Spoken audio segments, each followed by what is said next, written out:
Okay, very good evening, guys. I hope I'm loud and clear. Can someone confirm? Can someone unmute your mic and say whether you all can hear me well? Yeah, Yes, can we can hear. hear. Yes, sir. Okay, great, great. Okay, thanks. Right. Um, one small advice. I know that you all have got plenty of advices from your teachers and your lecturers who have done this subject, in your classes and things like that. Um, in my experience, like I've been doing this for good number of years. So in my experience, the advice what I always give is like just go with a clear, open mind. When I say clear, open mind, don't go without anything. Okay. You need to prepare, you need to work something out. So that's what I'm trying to do with you all. Okay. I'm not here to predict any questions. I'm not here to predict any movement. But then uh, while we are moving on with the analysis or with the work, uh, probably now itself you all would know, uh, the type of areas which might be tested or because. But only thing what I would say tell you is like don't take those clues and cues what you'll have got as a blueprint, for God's sake. Yeah, don't take it as a blueprint. Um, my own experience, I'm telling you. Okay, uh, when I sat for my SIMA finals, when I went into the revision by the institute itself, there was a foreigner who came down.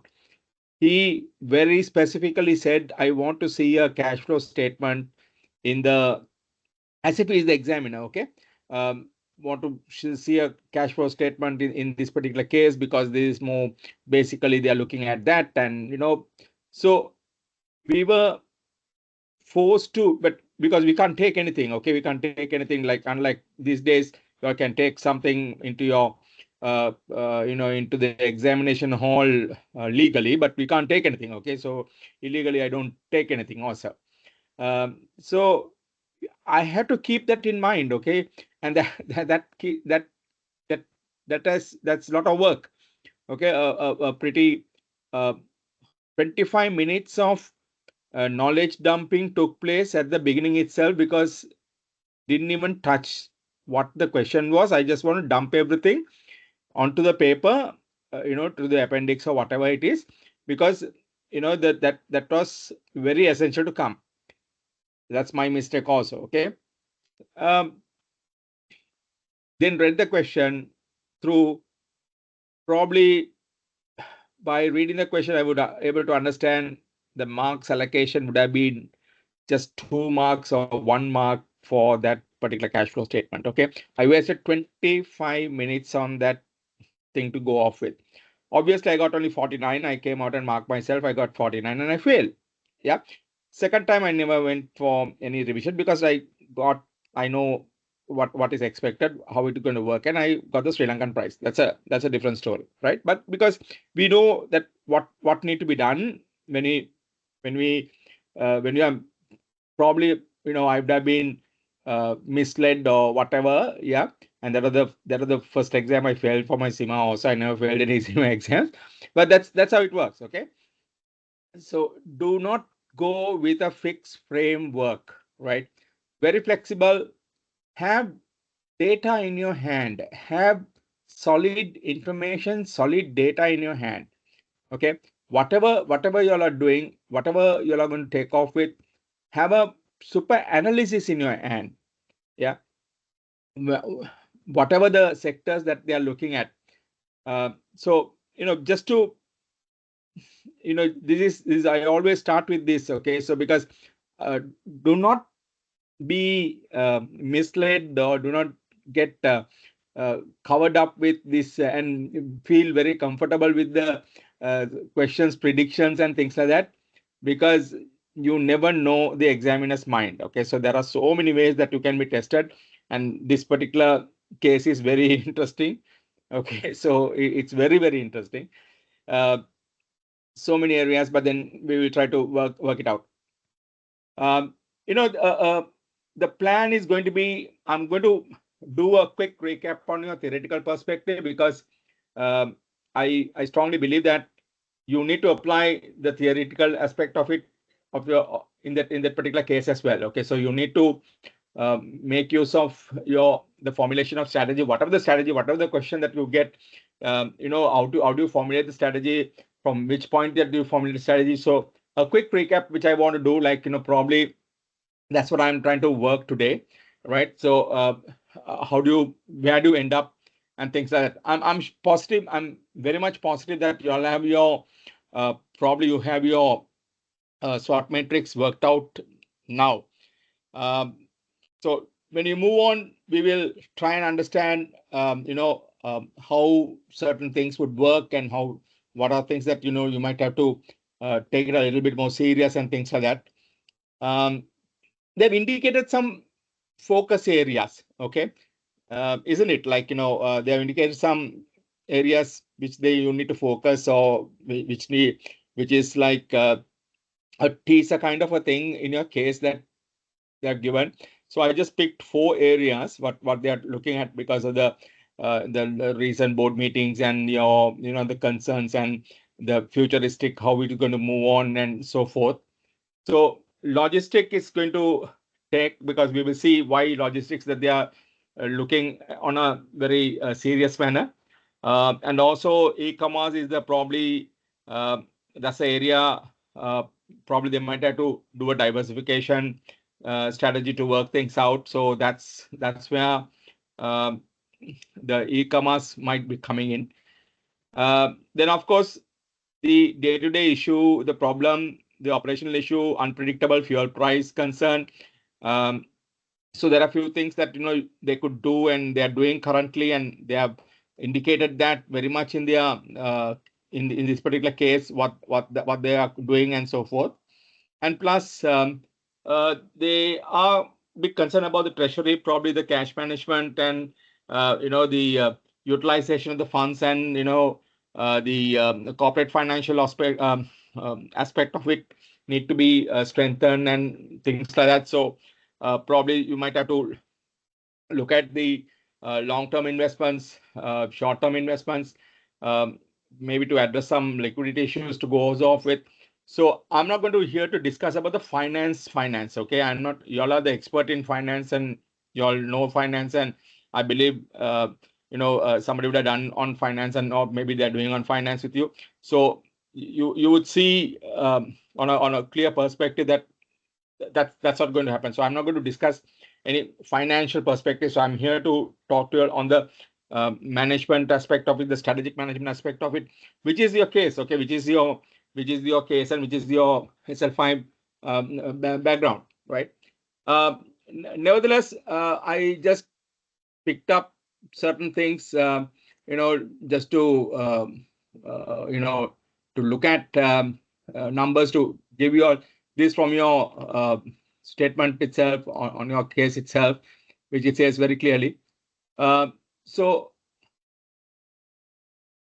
very clear indication, the uh, revenue, it's fluctuating. You could see minus 31 to plus 56 to 17 to now minus 26.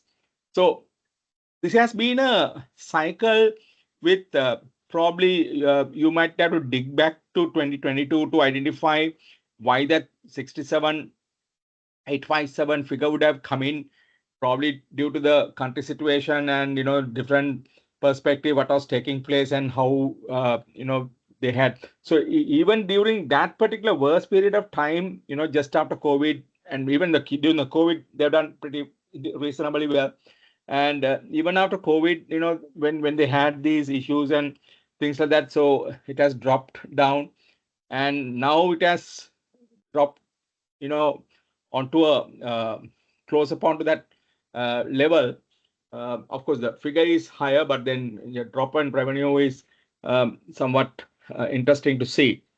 Then also your cost of operations versus the revenue, you could see it is approximately uh, I don't know. This is my way of looking at things. Like I feel that they are still around there. Whenever they had been on their 80s, that they have been a good time to them. Their profits were pretty decent. Profit before tax is pretty decent when their uh, cost of operation on revenue. When they see. um you could see you will know the best. Okay, so you're probably I believe you would have worked on this aspect of it. So try and understand. uh, for me it's quite similar. Okay, it's quite similar.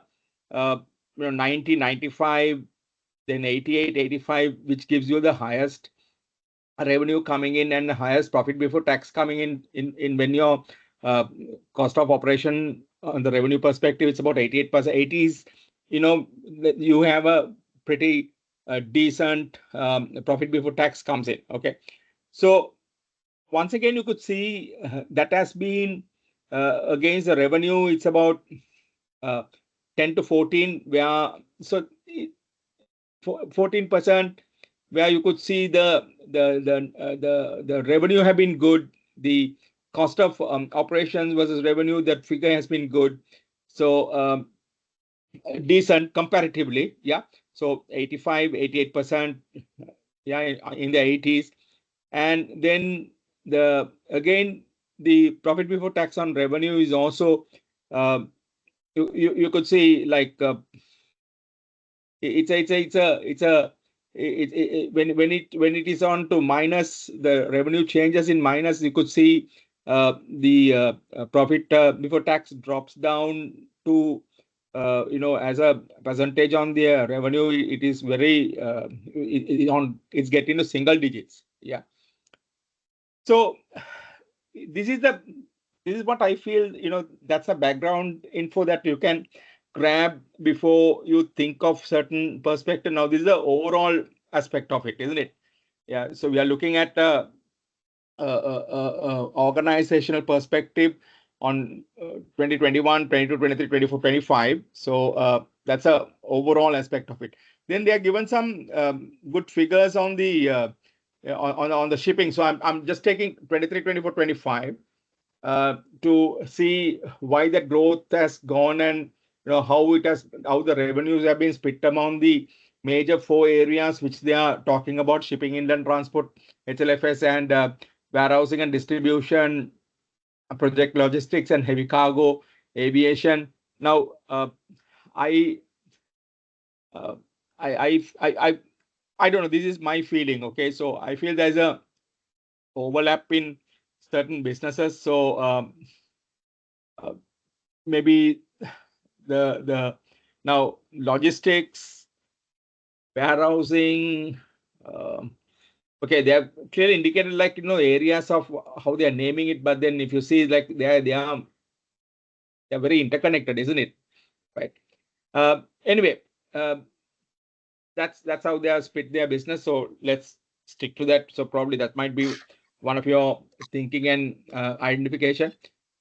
Guys, sorry, as you all come in or joining, it's good to knock off your mic, because that might be disturbing my flow. Yeah. So please knock off your mic, unless otherwise you want to ask any questions or whatever it is, because I don't see any. My screen is very clear because I don't see any. I only see your sharing window.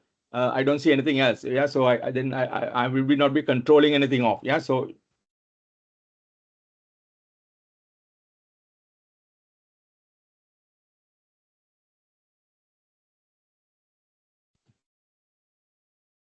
oh, how come?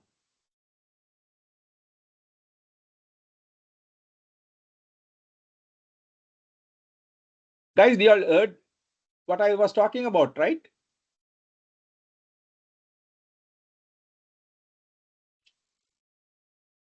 Oh no. Hello. Did you all hear what I was speaking to you all? We can Sorry? hear you. Yeah, we Okay. can. Yes. All right. Okay. Great. Okay. Yes. Right. We can hear you. Fine. Fine. Fine. Thanks.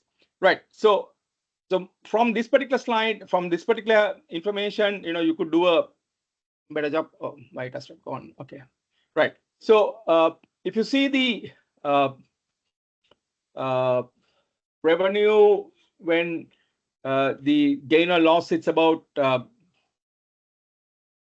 yeah, Ajit.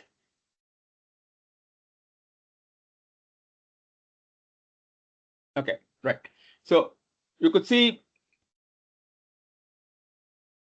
there have been drop in the what do you call the uh, generally you can see the uh, drop in all sectors, okay, from 35% from uh, freight and SEM and warehousing and distribution by 12% drop, and continuously there have been drop, okay, comparatively, right, from previous year to this year. That's something. So every single um, uh, industry, every single what do you call the business, there have been a drop in uh, the 2024-25 figure, okay. But if you see the gain as well, right? If you see the gain as well of the full revenue, right? You could very clearly see that there is a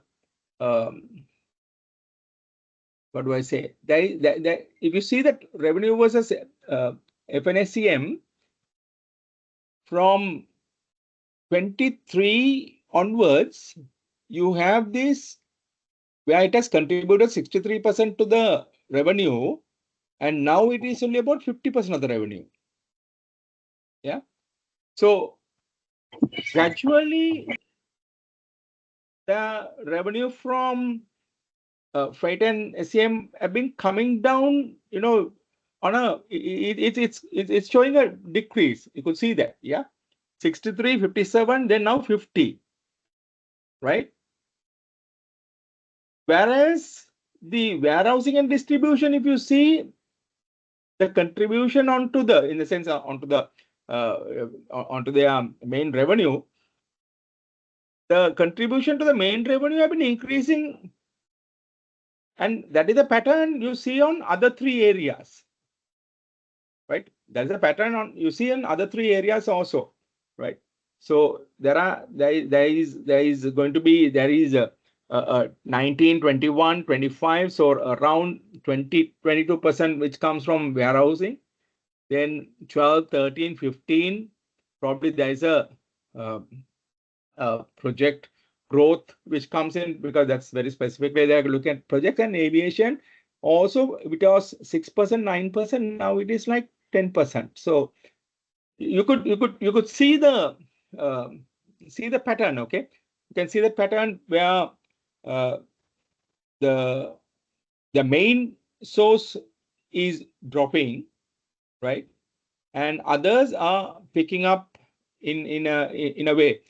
So probably we might have to look into these areas as well. And I'm not sure, because there is no other numbers they have given, very strange, okay. So that is why I did this particular slide. So you need to look at the areas which would have an increase to go off with.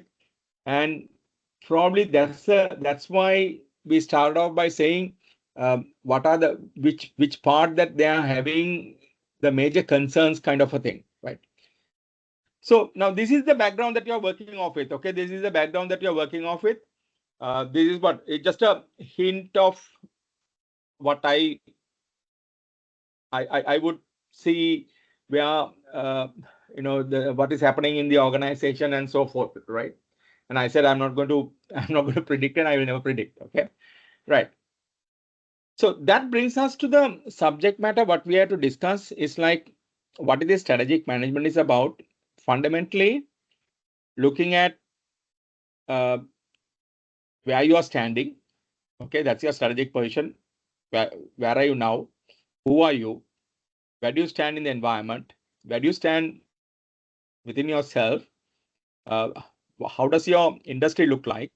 whether it is interesting, whether it is we have enough information. Okay, this entire case, this is the first time I believe that you have full only a couple of pages of your these figures, the small figures, I think grade 9 figures they are given, but then rest is like all data, okay, all completely about the organization and the way the things are going to go and everything, right?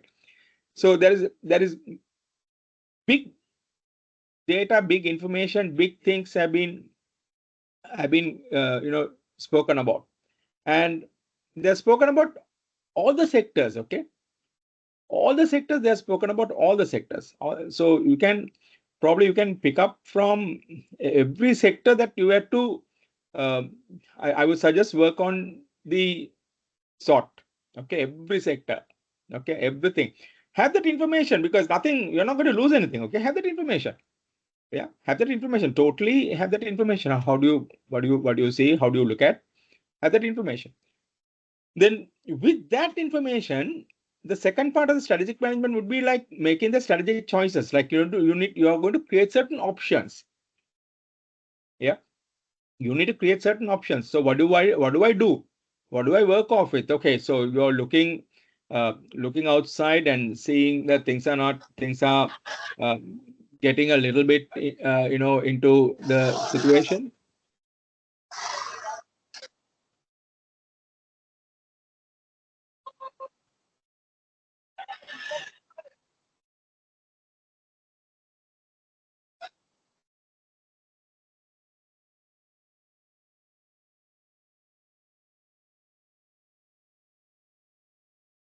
Okay, the noise is stopped, I believe.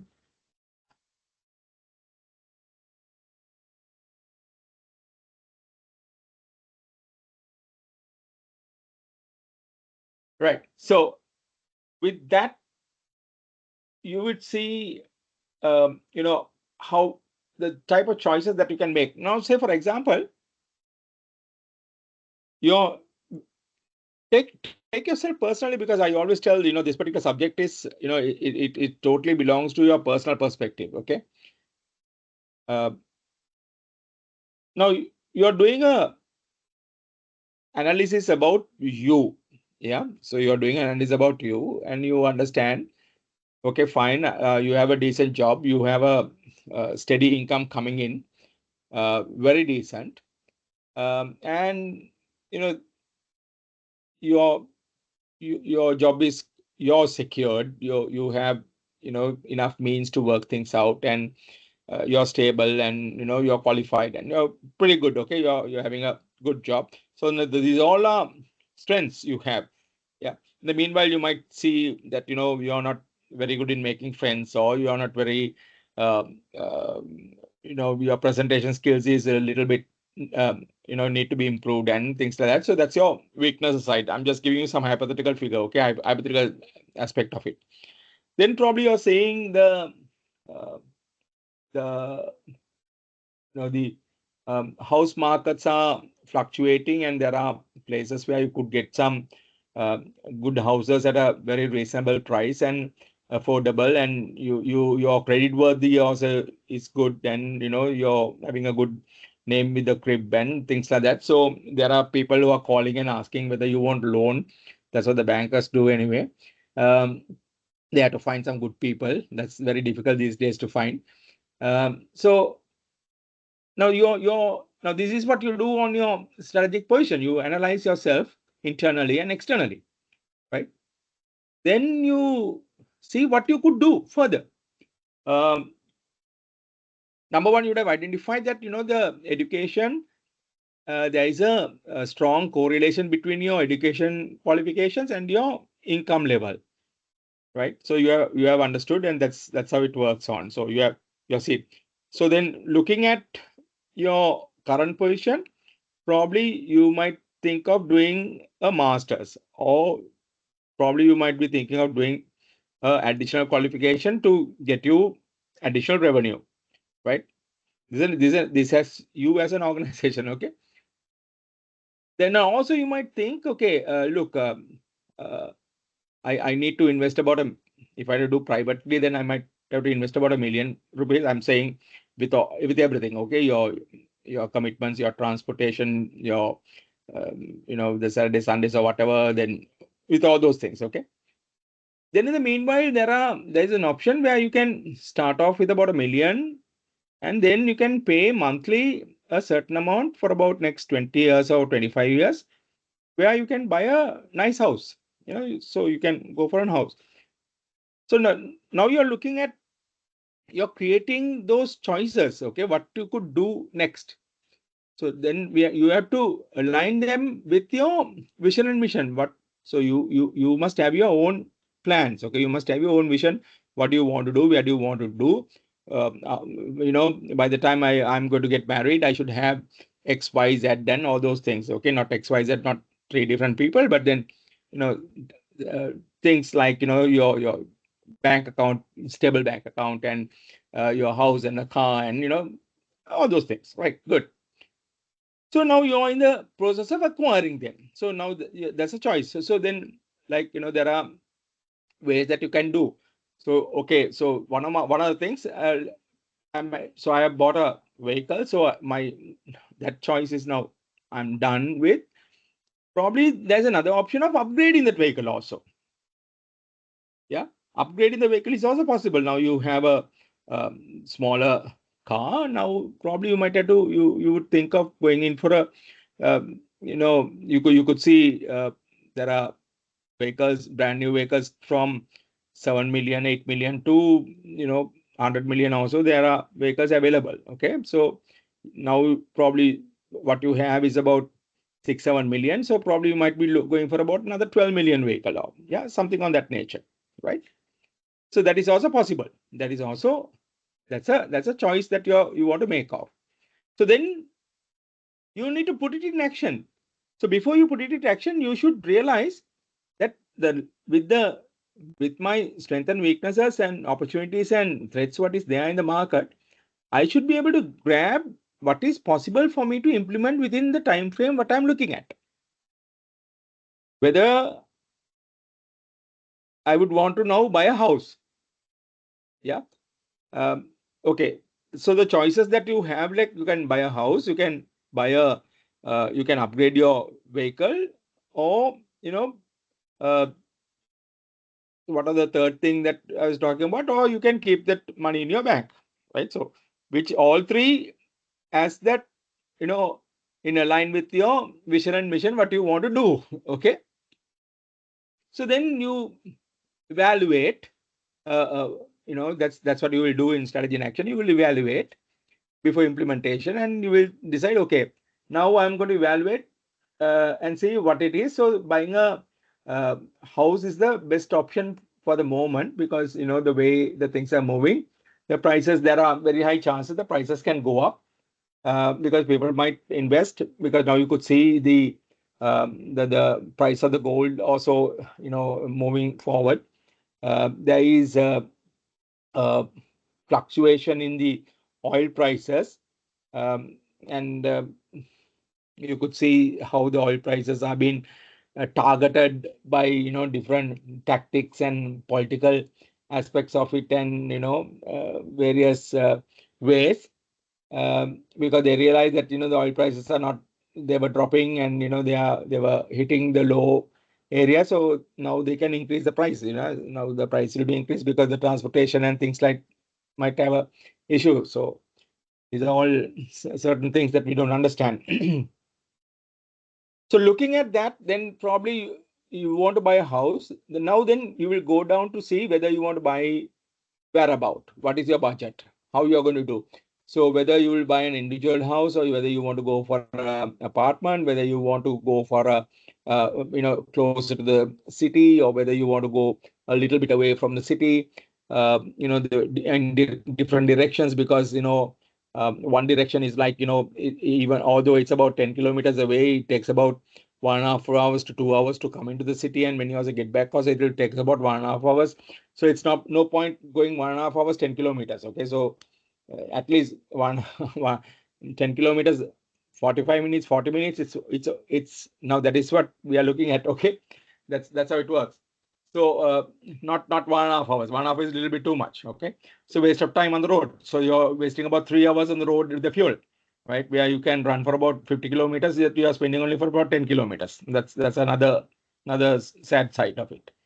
So these are the factors that you would consider how you are going to manage. And now let's say you have decided to go for a apartment, closer to whatever the location, because considering the various aspects of. Now, this is what the strategic management also about for an organization. So it will look at where do they stand. So your uh, Hayworth, where it is standing. Uh, Unfortunately, they are given so many areas. So then probably you might have to see in so many areas where do they stand. Yeah. And what is the situation and what are the choices that they can make. So to make those choices, that you must have a clear sort matrix done, which you can convert into toast matrix and see what are the choices that you can make of it. And of course, you can incorporate certain aspect of it, what they have given about the key areas in your case. Yeah. And see whether that would match certain things. Because, you know, never you get the same similar kind of a thing. Now you see the old cases, what they have done, like it's a total new thing comes in, suddenly someone will be there, someone is not there, someone has retired from the position, or someone has gone out of it, and someone, these are the major changes that they can make of, right? So this is what the strategic management looks like to work off with. So that is what you need to keep in mind, guys. Okay, so that's why this theoretical framework also comes into play. How you're going to throw. So for that, we are going to use this corporate strategic model by Johnston, Whitty, and Scholes, where they looked at the strategic position, strategic choices, and strategy and action. So different areas. So let's have a quick glance at what this strategic position is about. Nothing else. It's about how the external is going to have an impact on your strategy, right? How the external environment is going to have an impact on your strategy, what you want to do. Then how your internal perspective, yeah, your strategic capability will have an impact. And also how that expectation of the influence of the stakeholders. Now they're given certain names, isn't it? Like, the people's names in your organization and things like that. So, and from the discussion that they're having, you could see the type of try and grab the expectation what they want. Yeah. So you will know like what they're talking. You have managing director, you have deputy managing director. There are two, I believe. Yeah. So I don't know. Um, look at that into deep aspect of try and grab, because there is no other indication that they are talking about any other stakeholder perspective in that particular sense. Okay, so they're talking about maybe they are the shareholders, so you have little information on that, right? So because the PLC, so they are major shareholders or whatever, right? So you need to identify and understand how things would work, how are the things that would happen. So looking at external environment, looking at your strategic capabilities, and also aligning and understanding like what your uh, stakeholders influence, what are the expectation of them, right? So that also is very important to understand. Yeah. So generally the strategic position has the environment, the capability, the purpose, of course, that's a vision and your culture coming into play. Right. Then your strategic choices on the other side, we will go into detail. Okay, so don't worry. So your strategic choices, once you have these things worked out, okay, once you have your strategic position worked out, understand where you are standing. Once you know that, what is your where do you want to go in the future, right? So then to go to the future, then you must have create certain choices, because now these choices can be both from at the corporate level as well as from the business level, right? So we have very clearly we have a corporate in our organization, and also I believe there are business units as well. Okay, there are different business units also. So there is one corporate, combines everything, looks at how the business works, and also they have these business units, how they are faring. So that's one of the, uh, no, it's visible. Okay, it's visible. So probably you can treat them as SBUs or whatever, right? Although they don't mention it very clearly, but then that's how it works on. So once you have that, then you need to see what is the choice that you're going to make. So you're looking at both the direction of your movement, your growth, where do you want to go, as well as the method. Direction and method. So we will understand what this is when you go on. You all have studied, guys. Okay, so probably you all need to link it up. You all need to link up things. What these are, how it works. So when you look at the strategic choices, you have at the business level. So generally they call it a competitive strategy. Then you have that corporate level where they looked at which market to operate, which products that you take into the market, what is the type of growth that you want. Yeah. What is your international strategy that you're looking at, whether you want to be an, multinational, strategy, or whether you want to just to export, it's a your choice is international. And innovation plus the evaluation, how do you want to be evaluated, on what basis they are going to be evaluated as well. Fortunately, unfortunately, I would say fortunate, they're not talked about any major, apart from the financial figures that they are given. So that means they are considering the financial element as their performance evaluation, that is for sure. They are not very specifically given the type of valuation method what they use. Yeah. Um, Apart from they're mentioning about their internal audit, but then internal audit, although they may mention about the internal audit, in both the cases where they had to find out what actually happened, where the goods went and things like that, they could not find anything. Yeah. So the blame was put onto outside parties in both the instances, right? So they are very clearly they are saying no, there was no fraud, there was nothing in that aspect. Internally, there's no fraud. Now they are supposed to have the top supply chain system and top tracking system and things like that, and still they have these issues coming up. Following these issues, behind them, right? So these are my concern. Okay, probably those concerns are very. They are concerned because I have, like, in sense, there is evidence in the case itself, right, to be concerned about. Then finally, the strategy in action is like, how do you implement your strategies? Like once you decide to buy a apartment, then how do you implement it? How do you do that? Yeah. So how do you work? You go and you apply for a loan, and are you going to go for 100%? Are you going to go for part payment and then balance to be paid in installments? So how are you going to work? Are you going to fix your rate? Or are you going to allow it to be floating? So is it going to be a fixed rate for first 5 years to go off with? That's how generally they do. Then how long that you're going to work off with? Is it for 20 years? Is it for 15 years? Is it for 10 years? How quickly that you can finish off? Like, do you have enough money to live once you buy the property? So all these questions, all these things need to be answered, and that's why the strategy in action. So when you get into those action, you would work. So whether you want to change your lifestyle, whether you want to, a lot of things. Okay, so strategy in action in an organization, then obviously you need to change your structure, right? Earlier, let's say you have been a product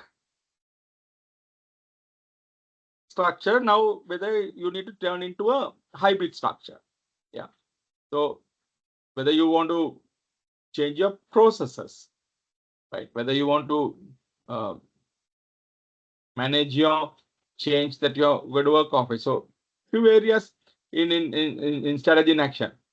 Now, if you answer these 14 questions, what is there, right? If you answer these 14 questions, what is here, then I believe that you will be, you can happily complete your, the plan, what you want to do, right? So we are looking at what are the environmental opportunities and threats, what are the strengths and weaknesses, what is the basic purpose of the organization, how does the culture fit the strategy, right? Then you are looking at, so that area would be like your strategic position. Then how should the business unit compete? That's your business level strategy. What is the business portfolio included in a portfolio? So what are the products that you want to hold on to? What are the products that you don't want to? So how does your portfolio going to look at? Are you going to keep everything what is being, everything what is being working on?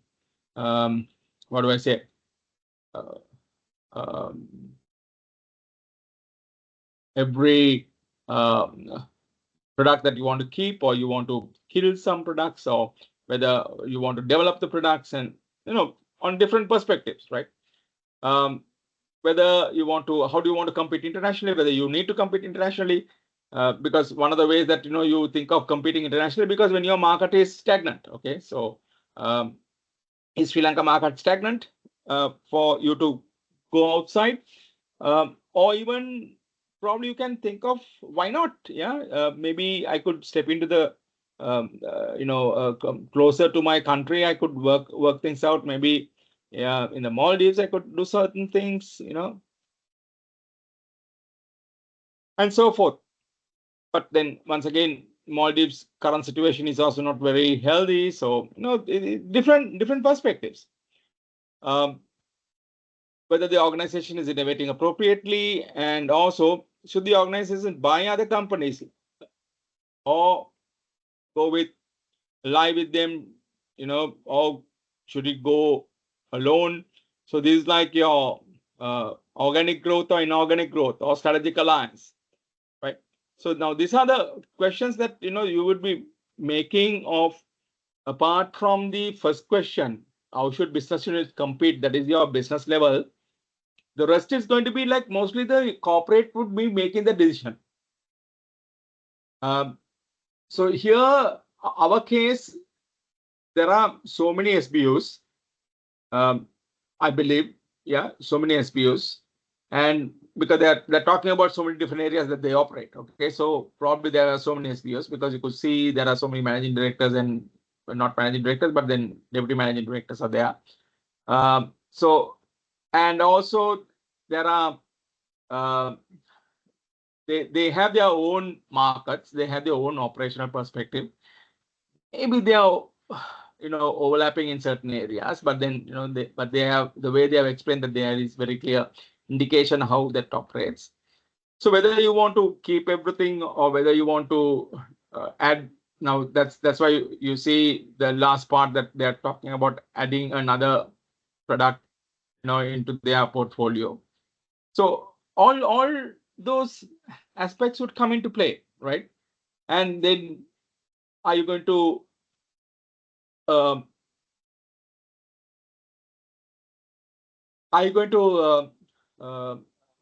do I say?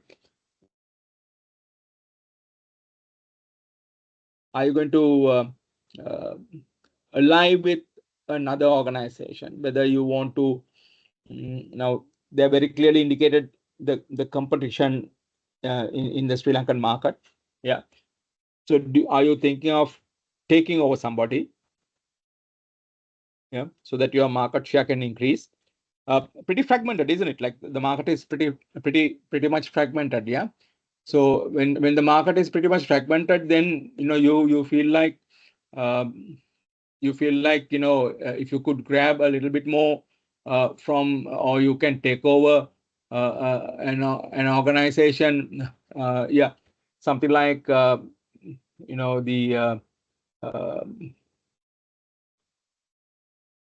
part of Expo Lanka Freight, or part of Haley's Advantage, or whatever. Yeah. So then you could increase your worth from 18%.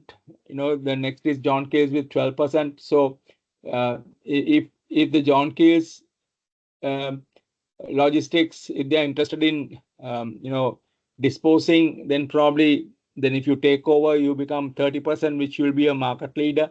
So you'll be bigger than Haley's Advantage.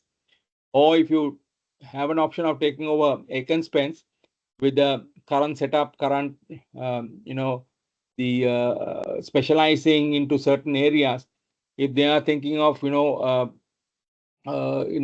de-emerging themselves from the logistics aspect of it, which have market share of 10%, and you take over, then you become equal to Haley's Advantage. So which might give you an advantage of dictating the pricing and things like that.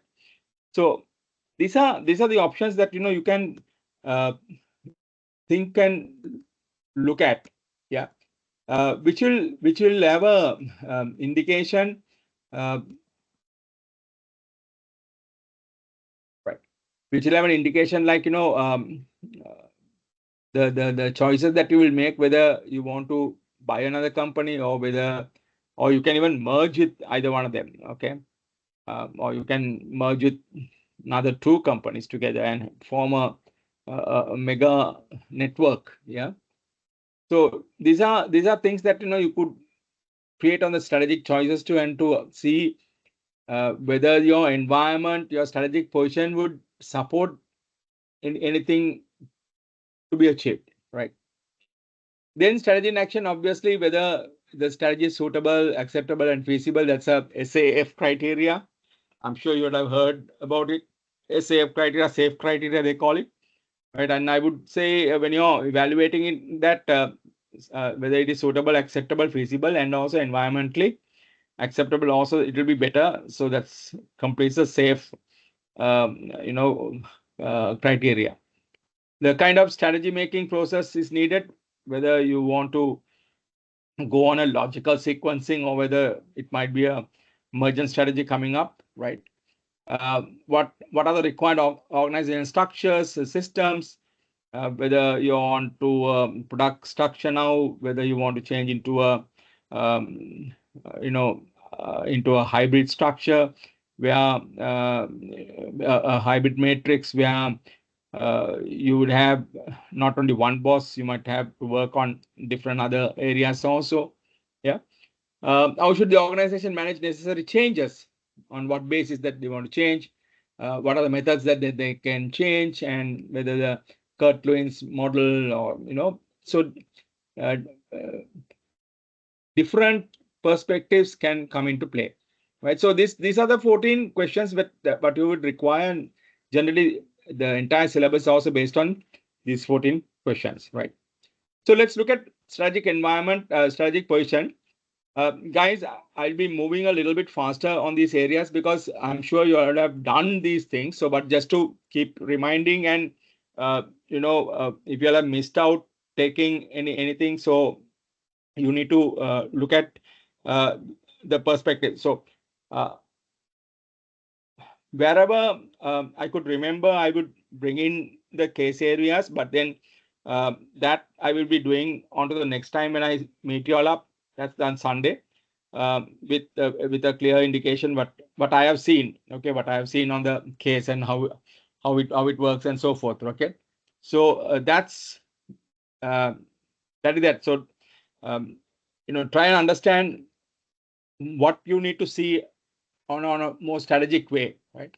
So the environment, then probably the capability, the purpose, and also your cultural aspect of it. So let's look at the environment. Environment as they have so many layers coming in, right? Obviously, you know that.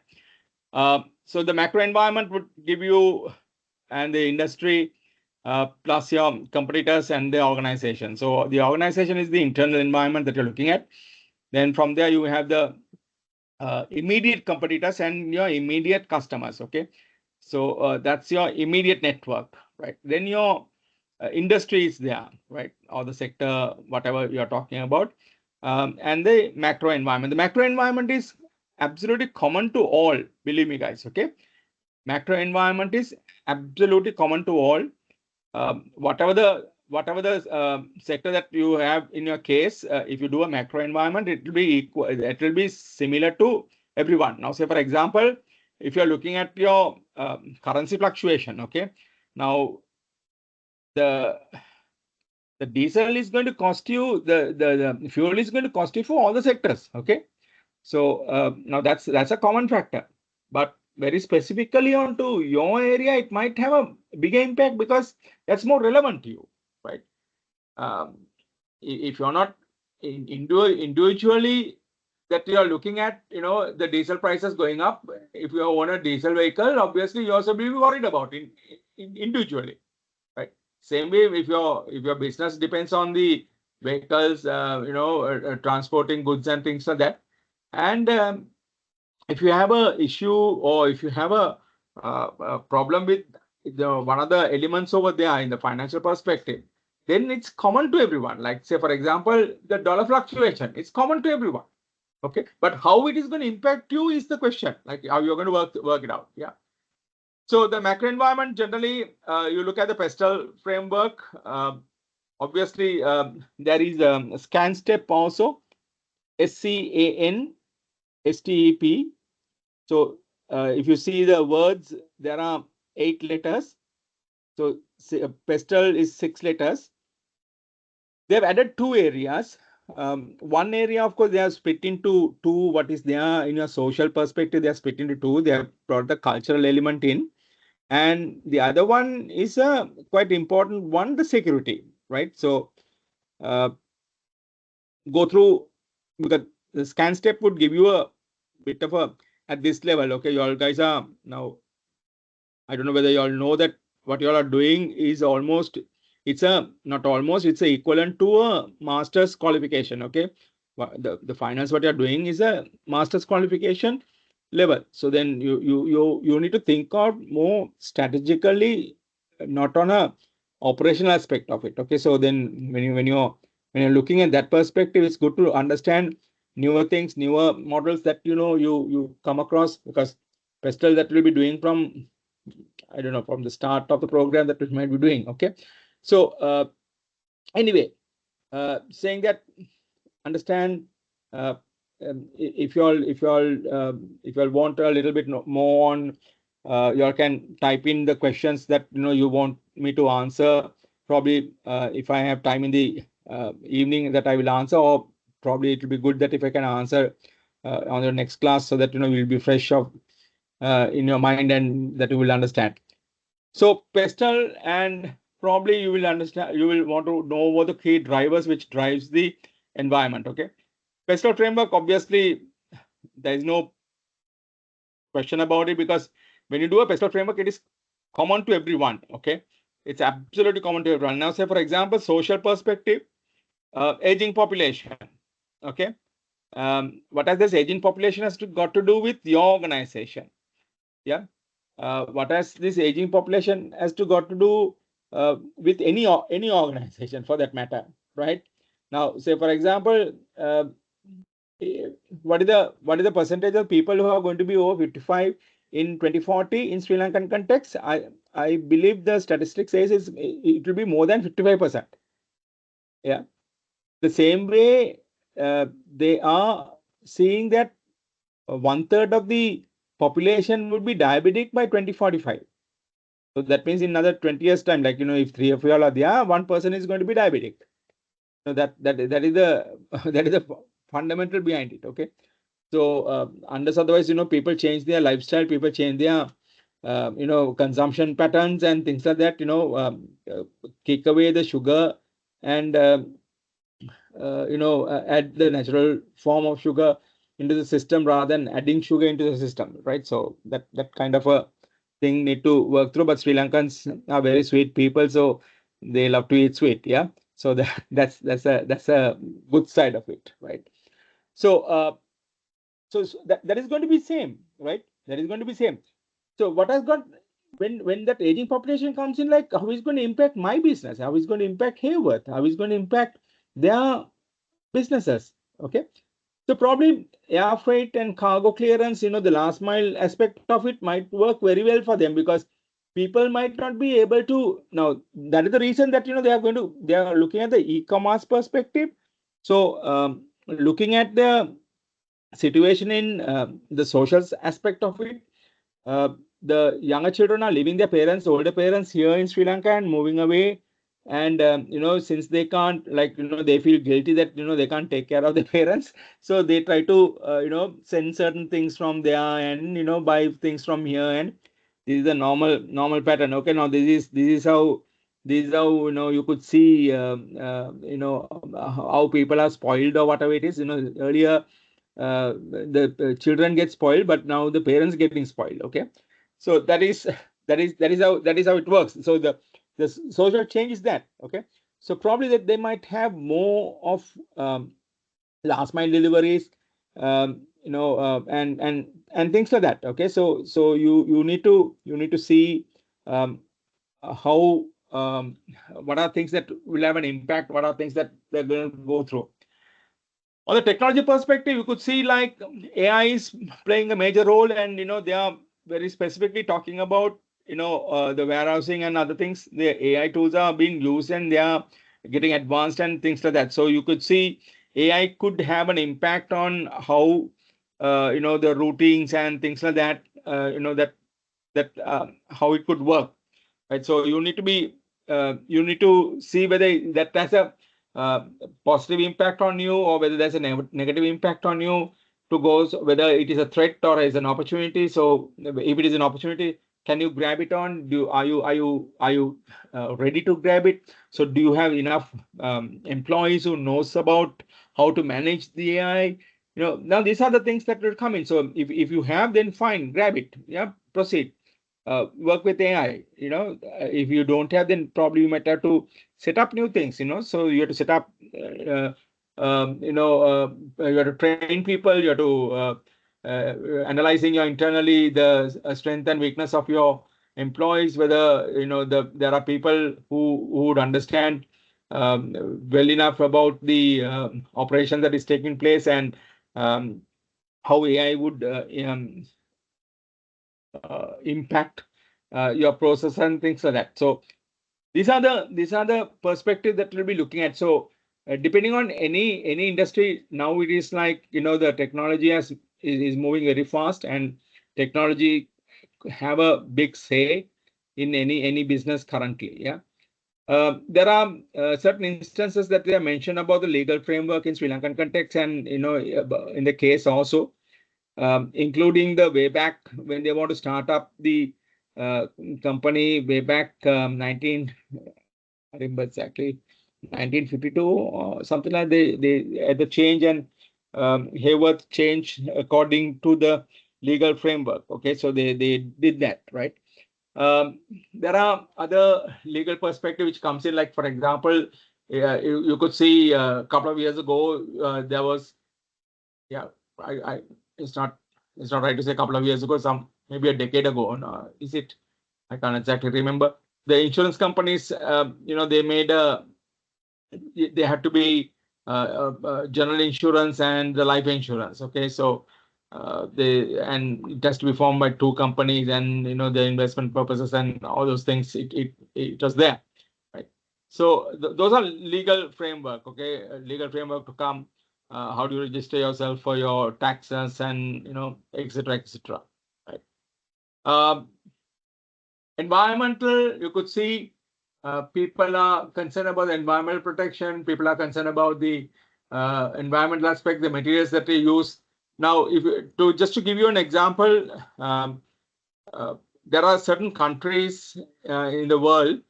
When you export to those countries, with your packaging materials, they would want that packaging materials to be removed out of their country. No, I don't understand that logic, because you want the machineries to come intact, and all those aspects of it. But then when they ask for a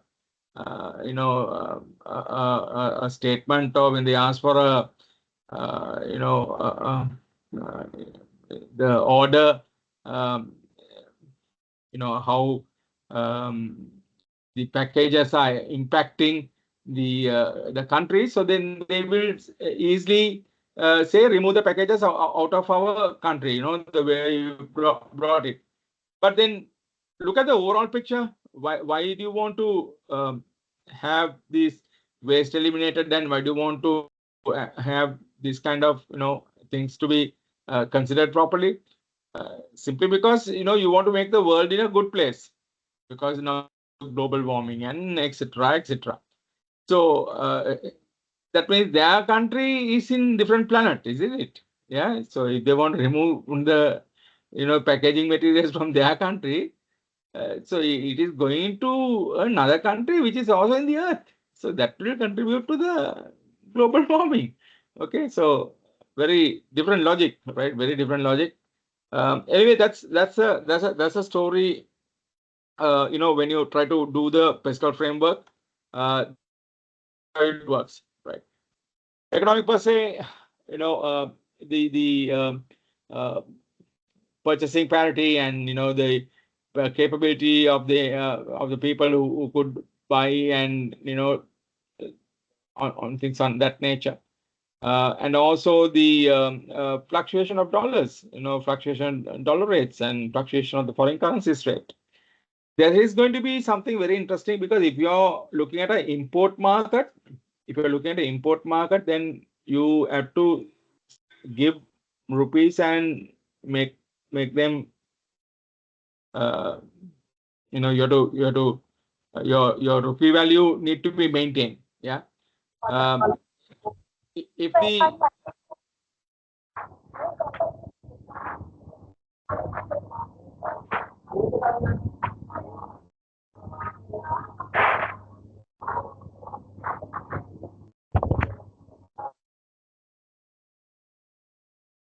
right. Okay. Um, so if you're looking at the uh, you're looking at the entire uh, organizational perspective on the the dollar fluctuation.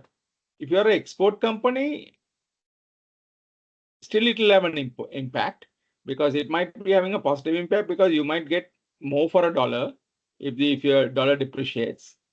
But on the other hand, if you have a if you're a import company, right? If an export company, you might get more rupee for a dollar, but you're earning. But if you're a import company, you're setting up your pricing, it's going to be tough, right? So when there is a clear 10%, 15%, 20%, depreciation, then the amount of your good that if you have a 50% margin, but then impossible to have 50% margins in a perfect market conditions. Yeah. So looking at that particular perspective, so the um, economic conditions, especially the dollar fluctuation, might have an impact on any company, right? All what you have to see is like how it will impact my company, in the sense like Hayworth, how on what basis it's impacting. So probably you might have to list out the elements of these areas, and then try and see the impact that can have in the case that we are discussing. Yeah. Uh, the other aspect is like, as I said, like the dollar fluctuation, at different times, different sectors of the environment, are going to be important. Now, say the economic perspective will be important if you're a import company. When it depreciates, okay, when the rupee depreciates. But then if it appreciates, then well and good, you're fine by it. Yeah. The other area what we're looking at is like, apart from the pestle, is the key drivers. So key drivers are the factors that have a impact in the success or failure of the strategy. Yeah, which can have a high impact. Yeah. Say for example, if you are looking at the let's say the political situation in Sri Lankan context. Yeah, political situation in Sri Lankan context. How that's going to work through. Guys, give me 1 minute.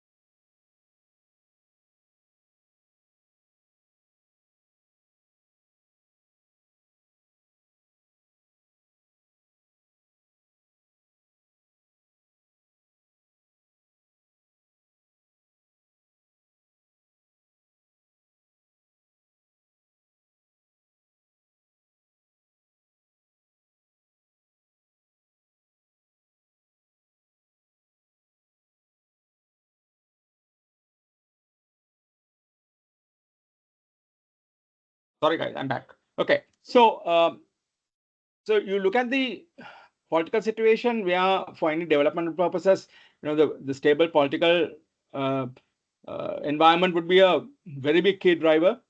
Yeah. So otherwise, there could be different uh, things be considered, and things can go wrong if you don't have a stable political environment. Yeah. So that kind of a thing. So search, look at for those key drivers that might have a big impact. Now you could see in the present context, the oil prices are going to further increase. Yeah. And they have indicated that the oil prices are going to be increased because of this conflict between Iran and Israel. Okay. So, and you could see the people are getting involved. Yeah. It's very, uh, it's a political game. Okay. So who is saying to get out of Tehran? Who is telling that there will be a bombshell? Who is telling? America is telling. Okay, so uh, like these are the political situation also can have an impact, and that impact can have a critical impact in a country like Sri Lanka, where we are trying to recover from the patch that we have gone through, right? So definitely there'll be a oil price increase in coming months to come, because probably these are what we have already purchased a couple of months ago, and we have the indication that we have stocks for about next 2.5 months or so. That is what uh, even the minister have been saying, not to spread rumors and things like that. So next 2.5 months, so probably another next revision, which might come in July, the price might increase. So already IMF has given a mandate to increase, so that the electricity price, so which has been already implemented by increasing by 15%. So these are things that can, so your energy cost goes up means uh, the every cost will go up. Okay, if the energy cost goes up, your manufacturing cost goes up. Manufacturing cost goes up, then your delivery cost goes up. So and for an organization like Hayworth, it's like that's their bread and butter. And there has been a special discussion about the diesel price in their board meetings and things like that. So they know it's critical for them. And I'm sure when this case was prepared, they would have not predicted about this, um, you know, um, uh, oil price to be increasing in the near future. But then now you could see when the now you could see the environmental changes, how it takes place. So it's so volatile, isn't it? Right. So now these are that's why I said, like, the key drivers could be the political elements. Yeah. Um, so think of this. Now that's the way I believe that you need to think, guys, rather than try to condense your mind within a limited area. Okay, so that you're open, exactly what you're saying, different things, and then you will uh, how to manage when you have different questions coming up as well. Yeah. um The other area on your, so that's your macro environment. Then the other one is the green color one, what you see here, it's the industry. So macro framework that we'll be looking at the PESTEL framework as well as, which you know already, okay? PESTEL framework. I said even ScanStep. Have a look at it, guys, if you're not very familiar with SCAN, STEP. Probably on next class, I'll try to just give you an intro, but I would love you all to do a search and work on it, yeah? Then the industry uh, analysis. So the task environment or the industry analysis is like measured or analyzed through your Porter's 5 forces. Okay, so competitive forces and also your industry life cycle. Your industry analysis could be, analyzed. So the competitive your 5 forces, you know it. Okay, so your suppliers, your buyers, bargaining power of your buyers, bargaining power of your suppliers. So the new entrance threat of new entrants, threat of substitutes, and threat of competitive rivalries. Now, on a very simple form, now probably if you look at your sectors or the industries where they're operating off with, so those industries might, that's why I said, like, they have a very closer knitting element in the areas where they're operating. Okay, now including the logistics, transportation, things like that. It's all, yeah, there is a interconnectedness happening, isn't it? Right. Anyway, if you see very clearly, guys, it's a 3 areas, 3 threats that you have, and you have 2 powers. What do you do when you have a threat in general format? What do you do when a dog is chasing you? Yeah. What do you do? Just imagine, right? What are the options that you have? Number one, either you stay back, turn around, be strong, and fight the dog. Or what do? You run. Those are the 2 options, no? So you either fight because you can't talk to them. Yeah. So, if you can talk to them and, uh, put them on to sleep, it will be great. But unfortunately, not everyone is trained for that. But there are people who could do that as well, not put to sleep, just to get them under control. They can do that. So that's what you should do when you have a threat happening. Yeah. So you fight the new entrants who are coming in. Yeah. What is your strength? What do you have enough clout? Do you have, is your market share is good? So is the changes that they are trying to bring it in, whether it is feasible for you. So you don't mind joining their thinking. So now these are the things that you need to work. It's not just only to list down, potential entrance threat. What is that? So there are so many people who can come in.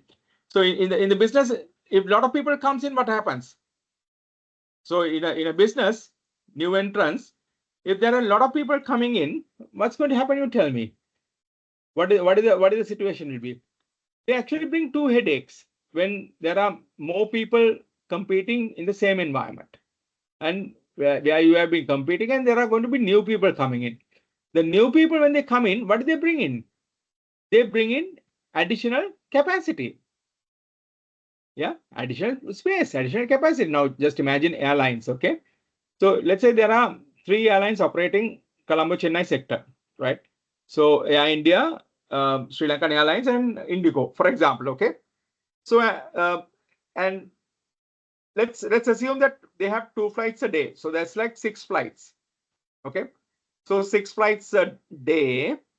On average, let's say you have about 120 seats. I'm just giving some hypothetical figures. Okay, so 6 flights a day, 120 seats means you have to get 720 seats, 720 passengers going to Chennai every day. Okay, so that's a story. Okay, so then if they see that there's a demand for about 715 passengers, So there is a 750 passengers. There is a demand. Okay. So 750 passengers demand is there. So then, every day the flights are going to be full. So then if the flights are going to be full, then, they could dictate the terms of the pricing, right? Now just imagine another player comes in. Okay. Now Marceline brings another flight. Okay. So if I'm going to bring another flight, I'm going to add another 120 seats capacity. Now the general demand is only 750, right? But then whereas you're catering for 720, 30 people, miss out. So then they go on the next flight, they go on the next flight. So that's why the flights get full up, okay? So and there are certain off days where nobody wants to travel, or no, like days after special holidays, like say for example after Deepavali or after Ramzan or whatever it is, then generally people don't travel up and down because these people are having families over there, or the families are here, or whatever. That's how this entire transportation works, because we have very close relationship with this South India, right? So now this is exactly what happens. Then I bring in another 120 seats additionally. Now I am going to do to fill my flight. I'm going to do something to fill my flight. I am not going to be happy with these 30 seats that everybody has left over. I'm not going to cater that, the 750 minus 720, that 30 passengers, I'm not going to cater them. I am going to grab from your market share what you have been operating. Either from the Air India flight. Now it is much easier for me to grab, because with the current crash, with the negative PR, people will be moving into not to fly on, not to take on Air India. They will try to take some of the flight. Obviously, when Malaysian Airlines had a crash, that's exactly what happened. They never recovered from the initial shock for about, I think, about 2 to 3 years. They didn't. But even, I used to fly with them for certain, because I had a contract to fulfill, so I had to fly with them. But then I stopped flying. I said, okay, you all don't provide me the ticket. I will buy my ticket and I will charge you all later on. Then you all can play. Pay me or whatever it is. So that's because you are not comfortable. Okay, you are not comfortable in flying. That's what normally happens. So when you bring in that new capacity, and I need to fill the capacity, then I need to take share from somebody else. So then I'll be doing certain activities. I'll be grabbing the market share from somebody else, and I would. So then obviously demand is constant. Okay, demand is constant. Supply has increased. On the normal demand and supply, on your market forces element, your prices will come down. Obviously, okay, the prices shifts, right? So now that's a headache that when the potential new entrance comes in. So are you in that particular situation, or are you in the area which they are operating on now? They have aviation, they have new projects, they have what do you call the other two sector warehousing, and the third party operations and things like that. So now what will they do? What will happen to those? What will happen to that? To the people who are operating. Just imagine that you have been having a good market share and good you have worked out good, and probably it might be interesting for you to see when others have grabbed, when others have come into the markets also. They have you have a what do you call the area of your market share and things like that. So whether there have been any new players have come in and grabbed the market share from others, including you, or you have been the victim because of the issues what you had, and where you had some negative PR for certain activities, because when you work on a umbrella branding, now probably they are not very specifically saying that these companies are exit X, Y, and Z and things like that. So probably whether they are operating on umbrella branding, if one brand is impacted, the rest of the brand gets affected. Okay, so now it's like Maliban. Okay, so Maliban, they operate on a umbrella branding, right? They don't operate on individual branding. They don't operate like Unilever, where they have Surf Excel, Rin, Sunlight detergent powder. They have different brands for different segments. But whereas Maliban Kerry, Maliban, Biscuit, it's all same branding. Okay, so you have to be careful on that particular perspective, right? So now that is the type of analysis that you should go into this. When you do this framework, right? Competitive rivalry. What is going to happen now? You have it's a fragmented market. It's very clearly you can see that. Okay, it's a fragmented market. Although there are some people who are having about 28% market share and advantage, and and Expo Lanka has about 20 plus. So you have this rest. You can see it's a fragmented market. It's very difficult to somebody to dictate terms. So it is not like that. It's not an oligopoly market, isn't it? Like so probably you're nearing a perfect market where the market forces decide on the price also, right? So if that competitive rivalries are higher, if that competitive rivalry is high, then just imagine what you would do. Just imagine at the peak of their rivalry, Pepsi and Coke, they try to grab the market share of each other's. That is how they work off with, isn't it? Right? So they try to grab the they want to, so they would go tease others campaigns. They would ridicule the way that they are trying to sell, and it's a heavy clash, isn't it? Right? So where if you are going to fight like that, your operational expenses goes up, right? So you are trying to defend your market share. You are trying to defend your market activities, and everything is not going to be easy, right? You're not going to get everything easy, so it's going to be a big fight. So when that type of environment, is it good to stay, or is that's going to be a hostile environment? Like people might not want to be there also. Why they might be asking question, why should we just fight for uh, nothing? Now these elements has a relationship with your industry life cycle also, guys. Okay, remember that these elements have, because different people, different aspects comes in different lifestyle, where the into industrial life cycle also, right? Bargaining power of buyers. Just imagine when they have buyers. Now we were talking about the threats, and we said either you stay and fight or you run, right? How about what you do? How about what you do? So if you feel that there is somebody who is more powerful than you, with muscle, and what will you do? I of course will make him a friend. Okay, I can talk to him and get him a friend and hold his hands. The moment I hold his hands, he can hit me also, right? Or if I want to do some work by holding his hand, I have more energy and strength. And so I need to be careful on that as well. Okay, so these are when you have these strong buyers. Number one, they would be demanding for a better pricing, right?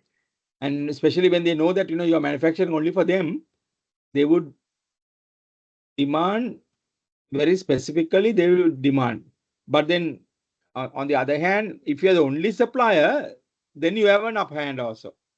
So their bargaining power of the buyer will be down if you are the only supplier, right? Then reverse to the suppliers.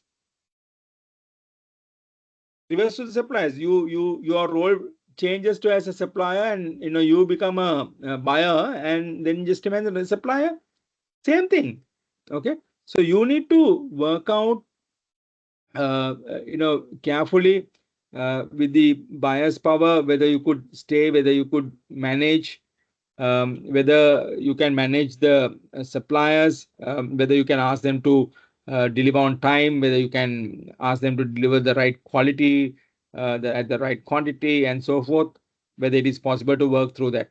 Now, and also you have to find certain other alternatives. Now, I'm definitely sure that you would have studied in your theoretical perspective, like, um, how do you avoid these new entrants to come in, by creating a brand, equity and things like that to work things out. So see whether that will be possible with the organizations that you're analyzing as well. Very important. Now, when you look at the supplier, once again, if you want to mitigate, their power, or not mitigate, reduce their power, or to make them powerless, probably you might have to even develop another supplier. Yeah. So you can have another supplier. You can work with him, and you develop that supplier so that supplier can have you could control that supplier and ask him to supply only for you. Yeah. Um, you know, Fortunately, unfortunately, I think it's fortunate that we have sea around us, but unfortunately, with all those sea around us, we can't produce the salt what we require. Unfortunately, okay. Fortunately, we have the sea, but unfortunately, we can't produce the salt. Uh, Once again, we never had this issue all these years, no. So there are certain mismanagement, miscommunication, that you don't do it at the right time. Probably the weather conditions were not right. So you must know to manage it. You must know to work it out. It's very still strange. Okay, guys, for a warehousing opportunity, there are plenty of opportunities in Sri Lankan concern as well. So just to give you a hint, the vegetables. Okay, vegetables in Sri Lanka is very seasonal pricing, no? Right? How much is a kilo of carrot now? It's about 2,000 plus, I think. Yeah, 1,300 something like that. And how much is beans? It's about 600. Last week it was about 300. Previous week, before last week, it was 300. Then now it is 600. Last week was 330. Prior to that, because I have a small tab of this particular thing. Okay, I could share that. Very interesting how the prices fluctuate, and it's fluctuating like for nothing. Yeah. So much of fluctuation, 300 to 600. Okay. So it came down from 1,200 to 330. And now it has gone up to about 600. So I don't know, 690. So it's very funny. Okay, it's very different. Now, simply because that we don't have a proper storage system where we can store when we have a bumper harvest and keep it and maintain the pricing right throughout a standard pricing. See, right throughout, if you are trying to give you a kilo of beans for about 400 rupees or 150 rupees right throughout, okay? Right throughout. If you're looking at, I'm saying even that is too much, but then obviously now the cost of production has gone up and things like that. So you give a reasonable price. So who will not be happy about it? 300 rupees, okay, right through, or 300 bucks. Who will not be happy about it? Yeah, because if you store it and if carefully manage your temperature and things like that, it's not going to go waste, right? So you need to do that. That's a very good opportunity to start off with. Okay, so this is where this you need to manage your uh, suppliers in that perspective, controlling the price and things like that. Yeah, right. If you look at the industry life cycle, unlike the product life cycle, there is a shakeout element. Okay, the shakeout element is the where people who joined during the growth stage, right? So at the development stage, there won't be much rivalry. Okay, so low rivalry. You can see that the five forces comes into play in this particular area. So they are very specifically in this example, they are giving the rivalries and the bias concern. But if you actually you can work out for all the forces. Okay. So on the development stage, low rivalry because nobody knows how it's going to happen. So even the competitors might be collaborating to find out the new things. Okay. Once they have established, everybody wants to join that industry. Everybody wants to come. So me too. The bandwagon effect. Plenty of people want to join in. So once they start joining in, what happens is as I said, the capacity increases. Yeah, capacity increases. So there's a pretty high growth. Buyers are still weak because they don't know the low entry of barriers. So growth ability would be the key for that particular perspective. Because there are a lot of barriers, buyers, a lot of suppliers will come in, a lot of competitors will come in. Okay, so when a lot of competitors comes in, you're looking at they don't know what it is. Okay, so everybody will grab their market share, everybody will work on it because the pie is very big, so nobody wants to fight with each other, right? So they get their share and they grow. So when it is coming to the shakeout period, you could see the market size increases to a level where the excess capacity by the new players who have joined during the growth stage unable to survive. Now that is where people's they try to lower the price, so the intensity of the rivalry goes up. Okay, so shakeout period, the intensity of the rivalry goes up, and when it comes to this, when you reach that maturity level, right? When you reach that maturity level, the uh, the competitors would exit because they can't maintain the pricing, they can't maintain the quality, they can't maintain the quantity what is required, so they would exit. When they exit, now that's the period, organization like Hayworth might be looking for somebody to be taking in merge, right? So are you currently where are you now in the industry? So are you still on the growth stage? For me, probably yes. Maybe you are getting into the shakeout period stage as well, because you could see some big companies' names are there in that particular slot with the very decent market shares. Okay, 10-12%. You're talking about very very critical and decent market shares. Okay, and if you're with a 28% market share, obviously you are a it's almost 1/3. Okay, it's almost 1/3. Another 5 more%, then you become 1/3 of the market share, right? So you have a big clout. Okay, you have big say to go off. So analyzing the industry life cycle of each and every industry that they have given to you might help you in looking at which stage are you in, what is going to happen in that particular stage. Have a reading, have a look at it.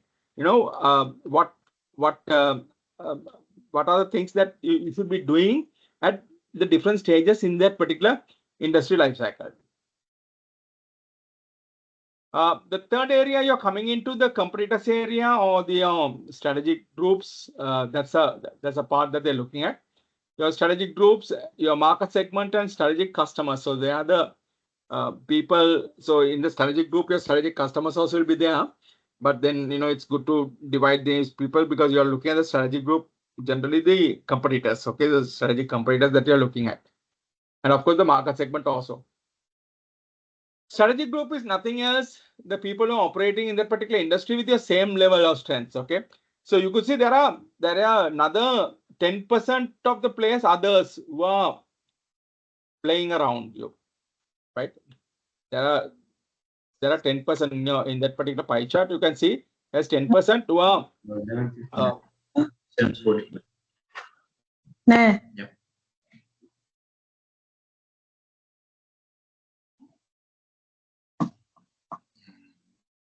Srivedang muted.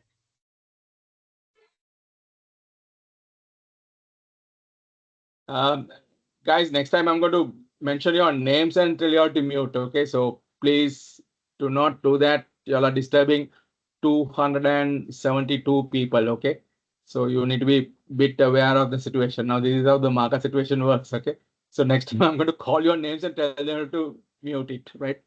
So please don't, unless otherwise you have a question, you always ask to your hands up, and you can always. I would definitely take that question, but then please be aware of that. Right. Okay. Everybody has worked and everybody has getting home or going home or already at home sacrificing your dinner and listening, so give the respect. Everybody is the same boat, right? Okay, good. So these strategic groups are the people who are who has a similar characteristic, similar aspect of it. So these in my view, the 10% what you have, others that they placed it in, so there must be plenty of people operating in that area. There are so many people, so maybe they don't have a proper market share, so that's why the accumulation of that, maybe they have a 0.05, 0.1, 0.1, 0.01. So that kind of so there might be so many other players also in that particular. Now, I probably they are followers. Okay, probably they are followers. Now, Advantage might be setting the pricing also. I don't know. So you need to dig a little bit and understand how it works. But generally, in a fragmented market, it's not going to be much easier for them to set the price. With a 28% market share, it's almost like 25. They are all one fourth is theirs, right? Okay, but then still, when you have a 10% market share, it's something big. Okay, it's something big, and it is not. It is not an 18% market share. It's big, right? So it's not small, right? So so in that sense, when you try to you see the people in that pie chart, I believe the all nine. How many people are there? 5, 6 people.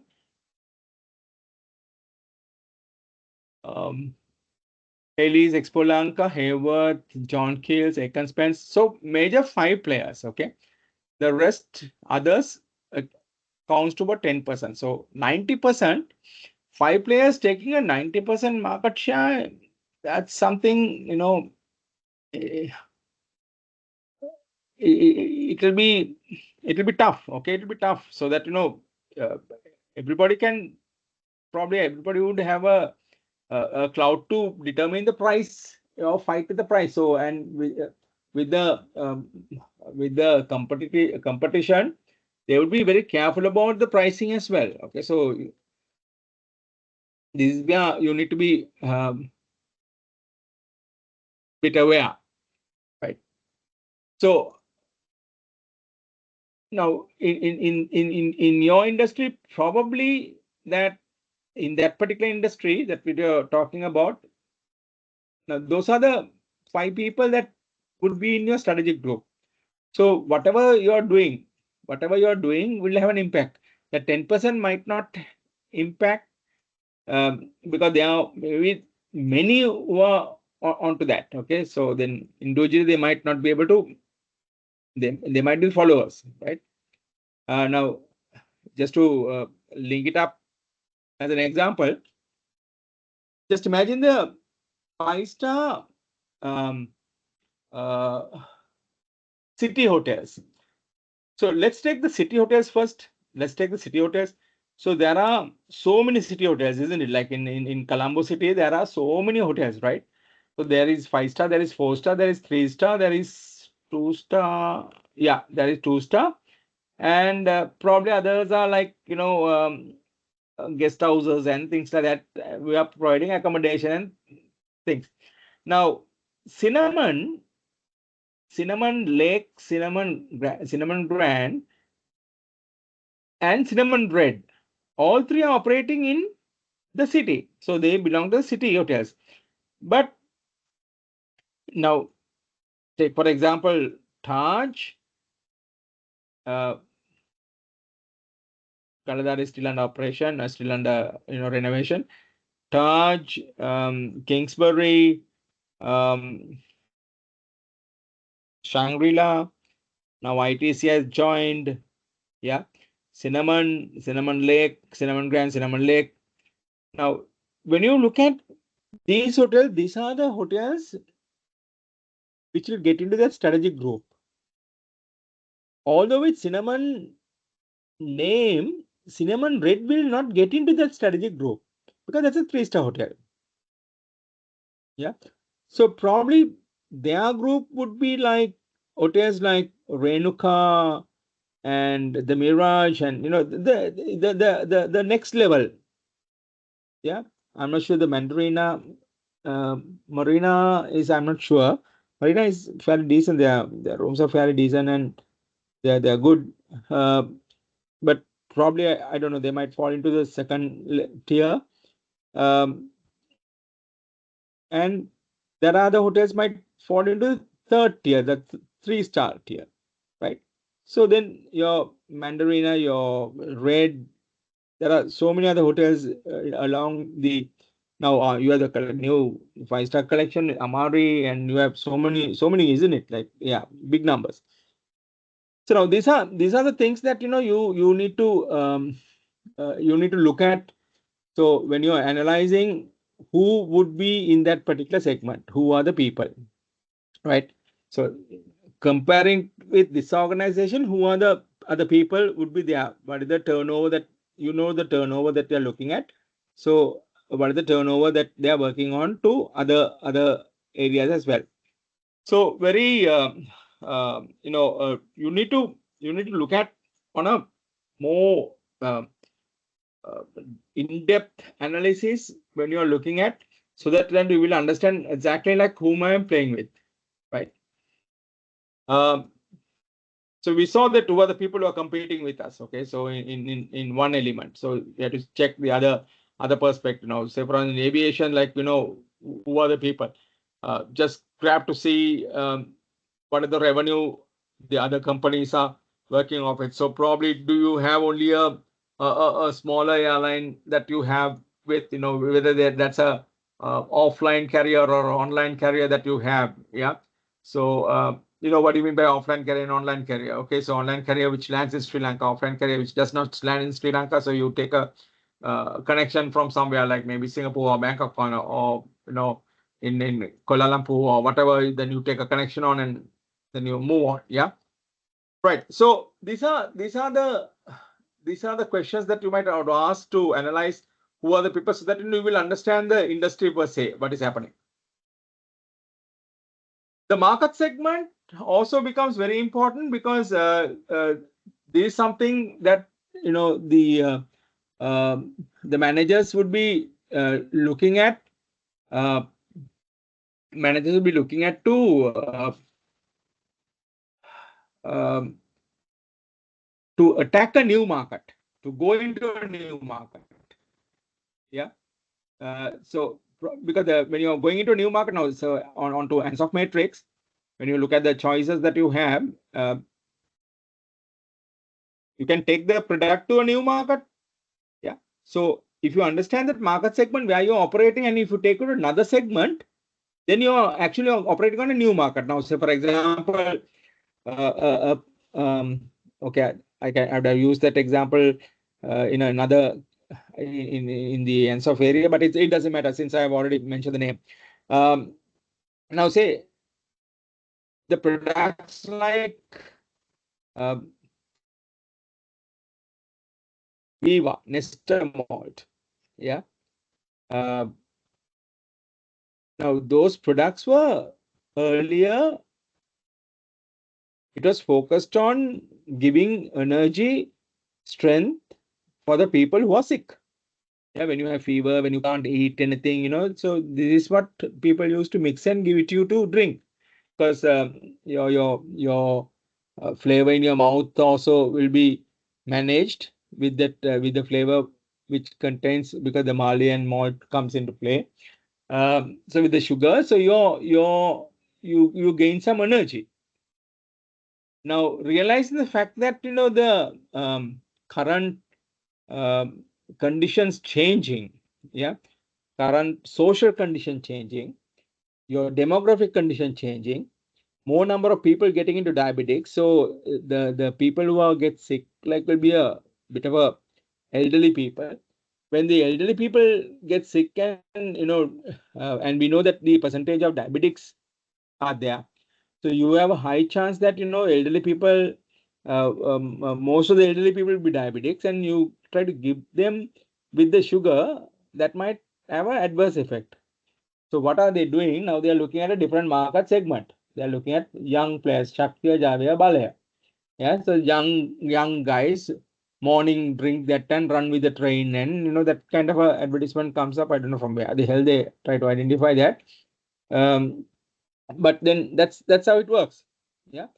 So they are looking at a new market segment to work things out. Okay, so that for that you should understand that market segment, so that they then you will know, because that is linked with their theoretical framework that you're managing. Now, I've said dinkies. Dinkies like double income, no kids. They're the short form, but they call of it, right? So now the way you are going to advertise for dinkies and the way you are going to advertise for the people who are married, yeah, double income with kids, it's different. So double income, no kids families they will be attracted to the sports cars, because it will be like single person driving. Yeah, husband and wife would drive two cars, whereas double income with kids would come in like sedans or station wagons, okay, bigger ones to go off with, because they have to take their kids along with them. And probably they might have only one car at home. That in Sri Lankan context, okay. Of course, if you can afford, you can have two cars. You can have a smaller car to your spouse who are not working or whatever. Yeah. Now you find females are working and males are working at home as house husbands. So then you have a smaller car for the husbands. Yeah. So that's how it works now. Right. So this so you're looking at different market segments. So whom are you targeting? Who is your segment that you're analyzing? They very clearly said in different sectors that they have talked about different people that they are handling, isn't it? Different people that they are. Now see whether you have an opportunity to move into a newer market segment. Yeah. So where you can take these services, what you are providing, you can give it to a different market segment of people, right? So who uses these? Who uses your special machineries? Who uses the so identify, analyze. Yeah, why not look for somebody else? You are operating for certain industries. Okay, you are operating into certain industries. Why not different industries? Yeah, why not you move into education industry? Why not you move into yeah, I'm just asking questions. Okay, I'm not suggesting anything. Why not? Why not that you're not operating on that line, right? So look at the market segments. That will be helpful, right? Uh, so looking at the school children, we're looking at uh, the type of things that they would require, kind of work. Yeah. Now, strategic customer are the people who can change the who can change the revenue of your organization. Now, you're dropping from a certain point, yeah, from 100,000 to this level what you are in now. So probably you can identify and understand, like, where have you lost it to? What are the areas that you have lost it? Are you keeping your same customer base and their volumes have come down? Is it due to the uh, current situation in the Sri Lankan context? Or is it only to my organization that is happening? Yeah. Uh, uh, People don't want to stay, people don't want to listen, people don't want to hang on. They will just say, sorry, no need to do, it's all done. So looking at the customers, looking at the people who are going to uh, service whom you're going to service. Yeah, who is going to generate funds for you, right? If you when you analyze them, then you will understand how do you how do you uh, create new customer base consistent of having the customer base. Customer base is priority. Okay, customer base is very, very important. Now that leads us to a strategic gap. Now this is the area of interest that, when you suggest ways, obviously everybody wants to grow. Okay, everybody wants to grow. So and your case clearly indicates that you're not growing, right? You're contracting. So you're contracted, and so continuously you have been below your the revenues what you have earned from the previous year. So you have an issue. Okay, so then if you're going to look at that in that perspective, right? Which customers that you are not served? Yeah, what are the areas that you are not served? Now, can you go and open up the what do you call the clearing agencies? Yeah, like Ceylon Shipping Lines, or Trico, or something on that nature, where you have your custom officers are seated, and they clear it then and there. So you can make use of your transportation, you can make use of your other facilities, you can make use of your expertise and deliver them at the last mileage, and to for the customers it will be the all-in-one package kind of a thing. Yeah.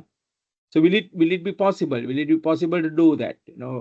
Otherwise, you you might not want to uh,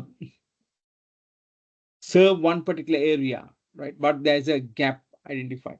Now, so this is where when you don't fully occupy or fully serve, yeah, the fact that you can see is like we have given a soap market here. If you look at the pricing, right?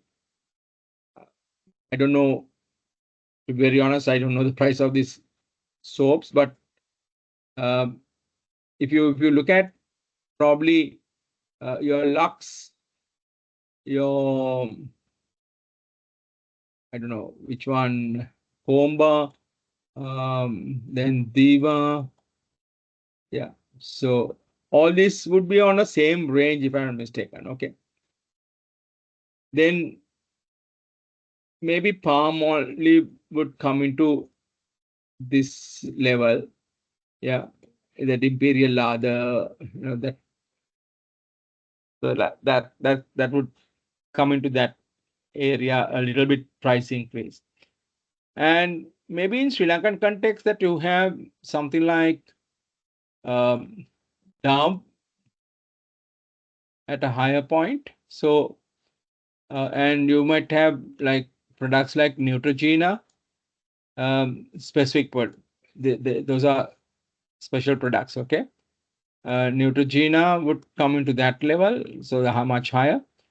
So if you see, there is a gap where you're not serving the customers. So just imagine, like, if somebody gives you a half of the price of Dove at the Dove's quality, yeah, 50% of Dove at Dove's quality that you promise them, right? Don't you think there will be a market for it? Don't you think there's a market for it? There would be a market. Now, this is what the gap strategic gap means, that you are not serving where you could get, yeah, and either you or even your competitors are not exploited. So probably this is where people are looking at that. You're looking at a quite a different perspective, where your organization, which has missed out of not grabbing any any opportunities. Right. So that's where you talk about your strategic position, on the external perspective. Now you are looking at on a strategic position on your internal perspective, your strategic capability, right? A lot of books interchange this word competencies and capabilities. They interchangeably use it.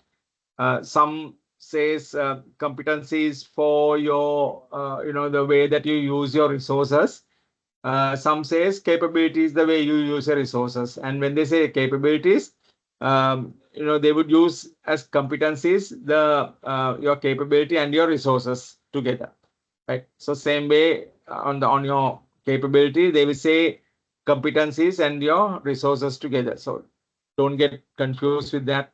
Certain books use, certain books go on this particular nature, but whatever it is, define it. Okay, define in the sense like you write down, this is what I'm meaning. Okay, the capability is this, competency is this, right? So that will be much more easier. Clarity, it throws clarity in, so then you can use it continuously as it is. So if you look at the competencies that you're working on, so let's look at about 4 areas. Okay, few foundation, how the cost efficiency comes in. So looking at the internal perspective, yeah, how do you sustain the profitability, and also the analysis that you make off with. So if you look at the foundation, there are areas where nice name dropping. I would like, these are things that you can make use of to write in your answers. Okay, so the markers would know that you have gone through these areas, because they would love to see your theoretical aspect also in your answers. Okay, so make use of this, right? So when you look at the strategic capability, this actually refers to the resources and the competencies. Now this is where I said, like, people tend to mix this. Yeah, some use this as capabilities and some use this as competencies. Okay, so but here this book very clearly indicates that capability is a combination of resources and competencies. So if you ask me, you know what the resources means. If you ask me the competencies, how we make use of the resources is our competencies, right? How we do that, how do you so that the whole thing becomes the capability, right? So it refers to the resources and refers to the competencies of an organization need to survive and prosper. So it is not only to prosper, okay, you need to survive also. So not only survive, then you have to prosper also, right? So you must have enough resources for you to maintain where you are, and also in the meanwhile you should grow. Okay, you should grow. So that's what it is. That's what the strategic capability will give you. So if you look at the resources, like generally they categorize as tangible and intangible. Okay, but then tangible, intangible, it's a quite a broad perspective. Like, how do you define? So tangible is touch and feel. You can touch them. So where do you put your human resources? Where do you put your financial notes, financial elements? Tangible, intangible. Human resource, tangible, intangible. Questions, okay? Yeah. So therefore, what they did was they split that into 4, right? Because to avoid the confusion, what they did was they fixed into 4. Now you can see here intangible resources like your non-physical assets such as the information, reputation, and knowledge and things like that. Hayward's reputation has gone rock bottom, isn't it? Right. So one behind the other, they have these, different cases coming up, right? Different cases coming up. So you need to be careful on that particular perspective.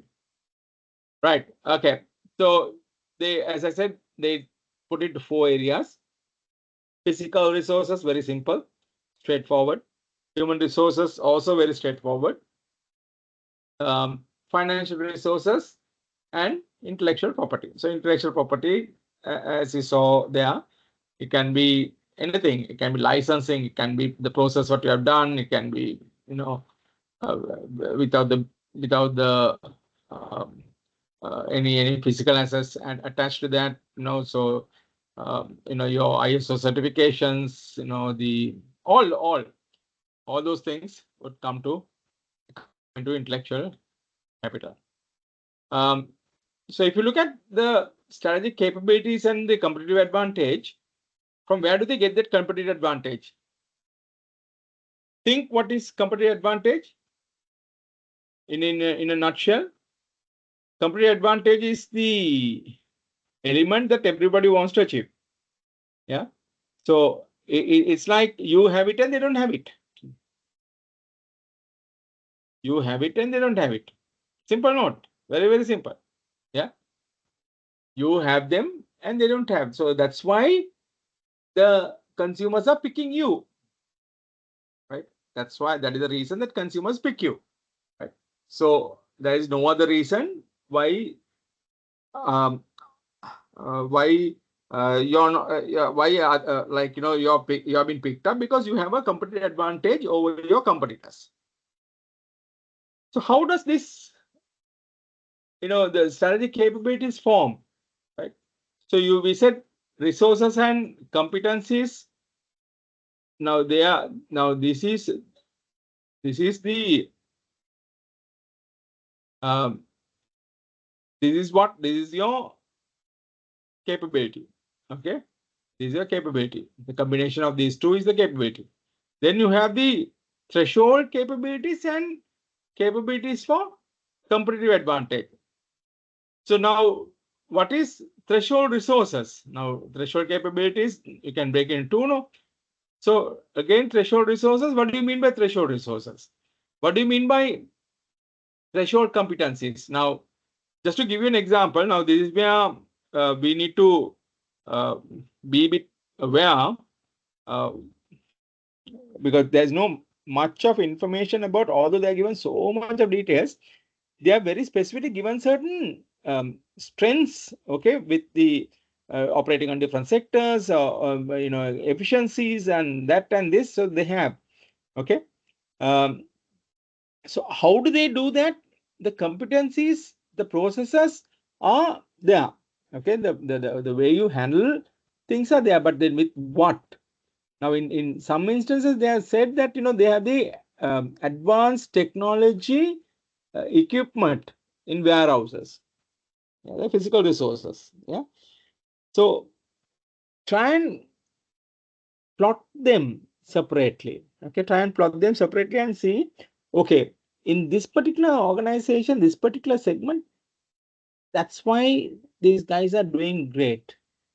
That's why these people pricing is high. Yeah. So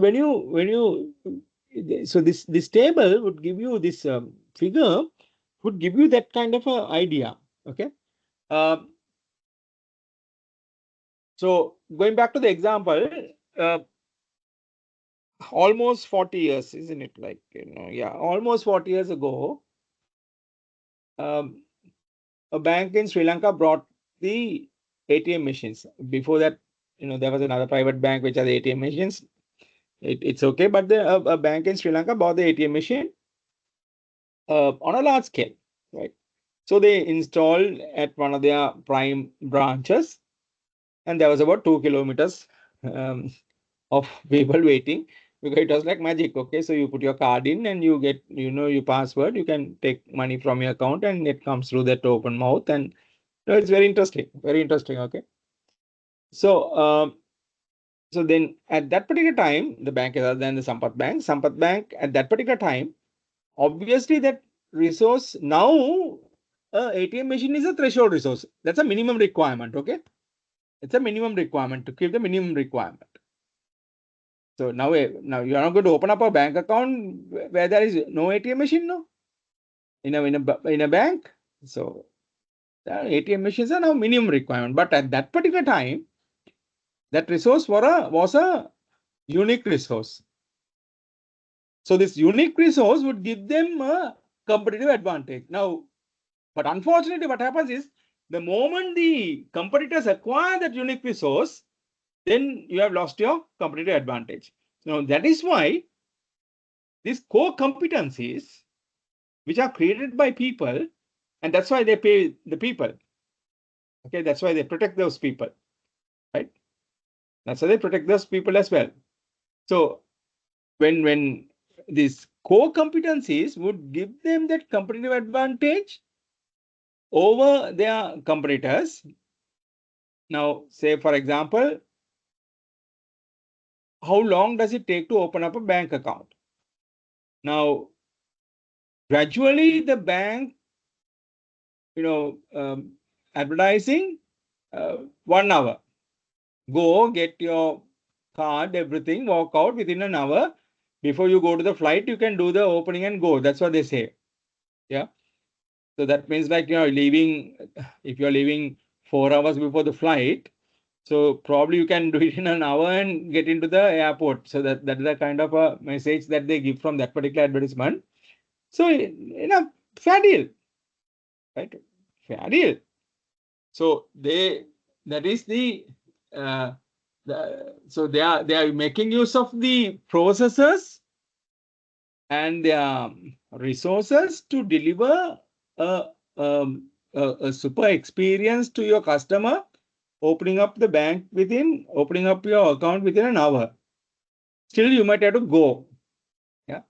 Now I see. Now you don't have to even go to the bank.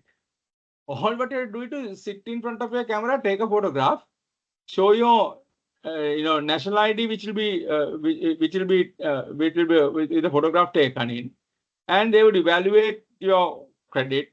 Now see how they're making use of the processes, how they're making use of their what do you call the resources, right? So they are databases, they are systems. Now they are making use of all those things and creating that competency, a core competency better than your competitor. You're not going to walk into the bank now. Now you're going to stay at home, sit at home, wear a decent shirt or whatever it is. Take the photograph. Let the guy take the photograph, and you proceed with that. Yeah. So the system will take the photograph. System will upload the information data. So they will match your face with the ID card and to see whether is it the same one, and probably they might give you an invitation, visit us, come and see us, come and see how things are moving, that kind of a thing. So we have to confirm your authenticity, right? So that is possible, but then most of the time they would go when they have a very clear picture, very clear ID copy, and with the names and things like that. So probably they will do some research. Probably if you're not on Google search, then they will have some information to see whether it's you and proceed with that, right? So those are so now that's how the competitive advantage comes in when you have the unique resources, right? When you have unique resources and you have core competencies, that's where your competitive advantage comes in. Now, these threshold resources and threshold competencies will give you to survive, right? That's to survive. This is to prosper, right? This is to grow, right? That's the same thing what I explained, right? So that's the little bit of foundation. So try and use these. That's it's a nice thing to have. Okay, so using like core competencies and that type of words. So it'll be nice. Okay, okay. So cost efficiency, sustainability, and the analysis part, right? Let's look at the sources of cost efficiencies where it comes. from where the cost efficiencies comes. Number one, through experience. So you have that experience curve, I believe you all can link. You have the product design, your cost efficiencies can come in. Economies of scale, manufacturing, and with your supply cost, right? So if you take one by one, to understand how it works, your experience would tell you how much of raw materials to be used, what are the level of standard that you need to maintain your machine, how much of products will be used for an hour, or how many products will be manufactured for an hour. So you, from the experience, you will know, and we know that experience curve theory very clearly says the moment you double your volumes, your cost of manufacturing will reduce by a learning curve percentage. So how fast that you are learning, how well that you are learning, you're crossing through your experience, the cost will come down because you're not going to waste anything. Waste is a save, okay? You're not going to waste anything. You will be producing efficiently and so forth, right? That is your experience part of it. The next one is through your cost efficiencies can come through product design. Uh,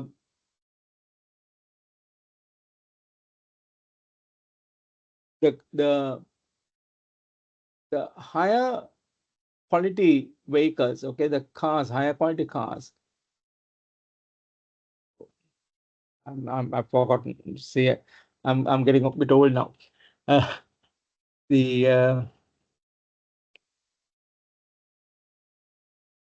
Rolls-Royce. Okay, sorry guys. Okay, see, it took some time for me to realize. Rolls-Royce. That's what happens, when your brain freezes. Rolls-Royce, any manufacturing changes, any changes would have a severe cost increase. So they would say to the designers to keep the design on a very simple way so that they can produce a super high quality product to their clients, right? So this and also the product design. Now what happens is, like, we know it's a trend, okay? It's a trend which moves on. For example, what is the fashion currently? Your fashion of your sunglasses currently, is it very thin, or is it big, or is it like your goggles covering your entire face? What is the trend? What is the fashion? Yeah. Then let time to time we know that the style changes, isn't it? So if you can revamp this model, don't throw away the mold. Don't throw away your original, the original level. Don't throw away. If you very clearly know that the your product design can be repeated after some time. Ladies might know the old Rukmani Devi. Don't ask me who is she.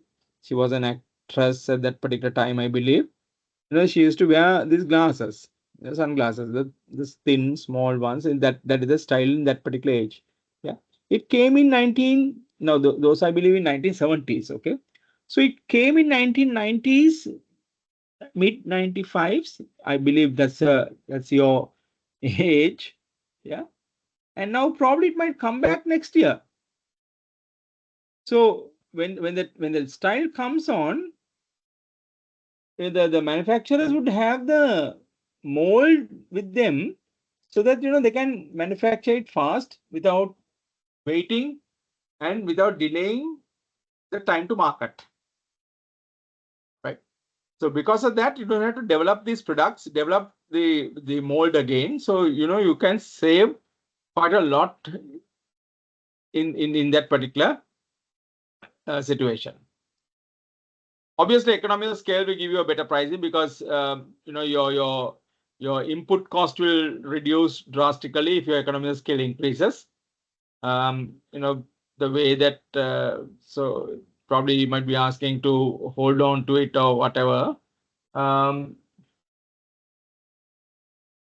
the economies of scales would come into play when your product has a demand and now you can manufacture at a higher quantity.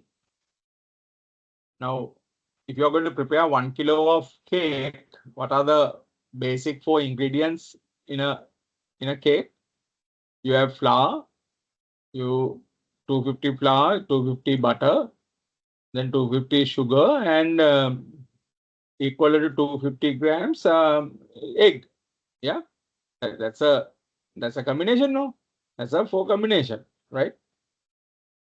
So where you will go to the shop close by, or you will go to either one of the supermarkets operating at the bigger names, and you will buy these things at a retail price. Let's say all 4 cost you about, let's say 600 rupees. Yeah, probably. Yeah, 600 rupees. 600, 700 rupees. Okay, 150. Yeah, 600, 700 rupees. So your 1 kilo. What happens if you want to manufacture 100 kilos? 100 kilos, okay. Are you going to go to those supermarkets again to buy? No, there you went because you can buy 250 grams or whatever it is. Now you're going to go to the wholesale area. Wholesale area, if you are going to manufacture 1,000 kilos, then 250 kilos of butter. Now, definitely you're going to get a better rate because these guys knows that, when you buy it in bulk, that you can get a better rate. So then you do that, right?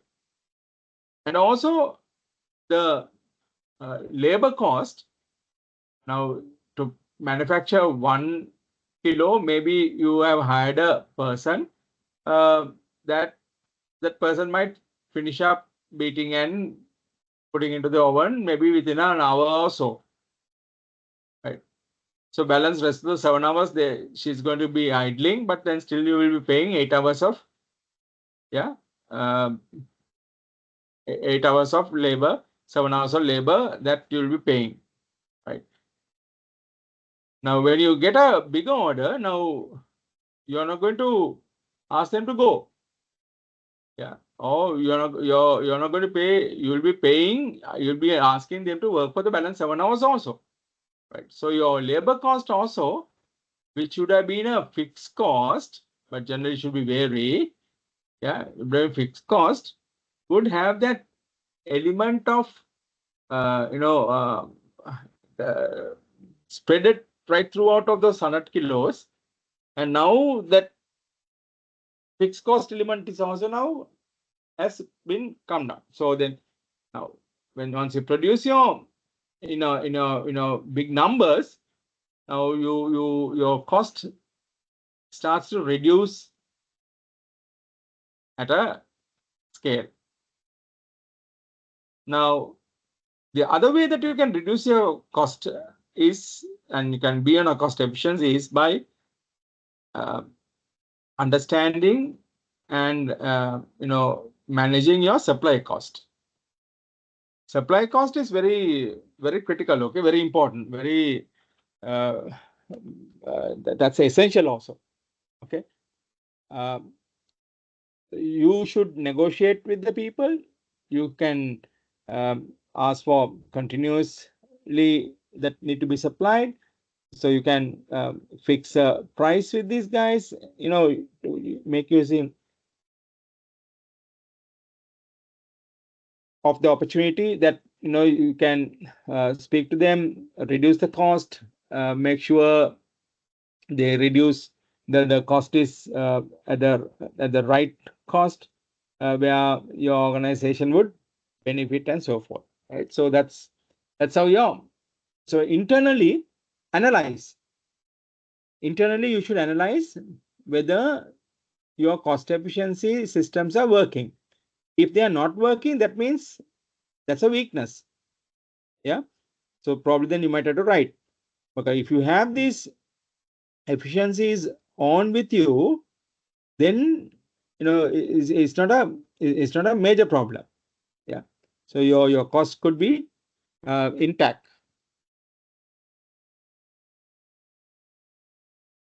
The third area on this concept is the sustainability. Yeah. So now capabilities, we said resources and competencies. Yeah. Capabilities are resources and competencies. So this is your capabilities, resources, and your competencies, which comes in for achieving and sustaining competitive advantage. Now, not only achieving from strategic capabilities, okay? So this becomes strategic capabilities. That's what will give you that competitive advantage. Yeah, strategic capabilities. Right. So they have a model on that. They have value, priority, inimitable, yeah, substitution, and dynamic. So they call it a RIND model. Yeah. So the S comes in, whereas certain models will go with RIO. Yeah. Value, rarity, inimitability, and organization. Right. So this dynamic becomes that organization. So it will be value, rarity, inimitability, and organization. So this is also a common model what people use, right? So let's look at it, how it goes. So if you have a very good capability of understanding the value part of it, okay, the resources what you have, does it create value to your customers? Do they like it? Now, say for example, the location of your organization, location of chartered accountants Sri Lanka, the location at Amarasekara Mawatha, is it a strength? Is it being valued by the students who are coming there? Is it being valued by the members? Is it valued by the fellows? And is that building is being valued? Is the building they would love it? Now, that's how you create that value point over there. Okay. So does your customers see that particular thing valued? Right. So any resources that you have, whether the customers value it, right? Now, say for example, you have a fantastic tailor. Okay. So when you have a very good tailor and you have a tailoring shop, the people would flock in there to get the best cut because they know it's difficult to get, it's difficult to get somebody like that. The second one is the rarity. Is it unique? Is it difficult to get from outside? Can you transfer it? Is it possible to transfer? If it's transferable, then it's not worth. Okay, whether you can keep it on. Now, I'm sure some of you all or most of you all will be watching these football matches and especially the English Premier Leagues. Yeah. Some two old names, Jose Mourinho and Sir Alex Ferguson. Now, both of them have enough cups under their belt. Okay, so they have coached for a good number of years. Jose, of course, still is Jose. He still coaches, and Sir Alex Ferguson has retired from Man U. After that, after his retirement, you can see there's lots of up and down. This time, I think they end up at 14th or 15th, on the table for the first time in their history, I think. Yeah. So bad that they have been. That is out of 20. So bad that they perform. So now these are things that will happen. So whether these kind of players, now say for Cristiano Ronaldo, for that instance, yeah, Neymar, yeah, so those players are rare players. They are star and rare players. Okay, so the resources what you have, whether people see that rareness, yeah, very difficult to get, very difficult to work through with. Yeah. So let's say you have a kind of a laser gun which cuts and which cuts any design precisely, and give you a higher quality reflection from the materials that you use. So now that may be a rare product, rare the instant in your uh, uh, in what you do. So the resource what you have may be very rare. And also something that you have is the inimitable. Do you have resources or the competencies which are inimitable? Is your capabilities are inimitable? Yeah. Uh, Now, for example, anybody using SAP, yeah, if people who are using SAP would understand that it's a pretty complex system, right? Complexity to the maximum. So if you want to make any changes, the guys will tell you, so you make these changes, that will have an impact on your your distribution model, that will have an impact on your material forecasting, that will have an impact. Now you want to make certain changes in your finance model. Now you can see how it is interlinked and interconnected. Oh, that will have an impact on your salaries and things like that. So I had to modify all these areas because of this complex. So when you have a resource and the capability and resources and the competencies which are capabilities is complex, then you don't have to worry about others copying it. They might find it a bit difficult to copy it. Right? When your product has when your resources have a culture and history, strong culture and history, tell me whether people would remember, whether there is an indication that people would remember the uh, Hayworth. Does people remember Hayworth to the right reasons or the wrong reasons? So Hayworth, I mean, now even in the case that they have said that is, their reputations are at stake. Yeah, starting from the material, the containers what they brought down with waste to the uh, straight to the other elements, like when stocks goes missing, but they held in their warehouses. Yeah, so it's very, so losing their uh, clients to your competitors and things like that. Uh, it's tough. It's tough, isn't it? Right. So their culture and history need to be established there. If I ask you the question, will they remember? What will you remember about a amusement park? Yeah. Probably since Universal Studio is close by to us in Singapore, everybody might think of Universal Studio, those who have visited. But most of the cases, it will be Disneyland. Of course, Disneyland, either you have to go to Hong Kong or China or Paris, or, or Los Angeles and things like that. San Francisco, Los Angeles, San Francisco, I can't remember, whatever, wherever. So, so it's a, so that is what it is. Okay. So your Disneyland is for 0 to 99. Yeah, anybody to be born to, anybody to say goodbye, right? That's how they deliver. So they create that moment, they create that, they bring that child out of you, what they work. So they have a very strong culture and history. Of course, they learned lessons from Hong Kong when they moved to China, right? But still, for all, that's how it works. So Now, these are the things which will create to copy you, easily. The third one is your causal ambiguity. Okay, it is not CAS, it is CAUSAL. So that need to be corrected, guys. CAUSAL. Let me see whether I can correct it then and there. It will be much easier. Uh,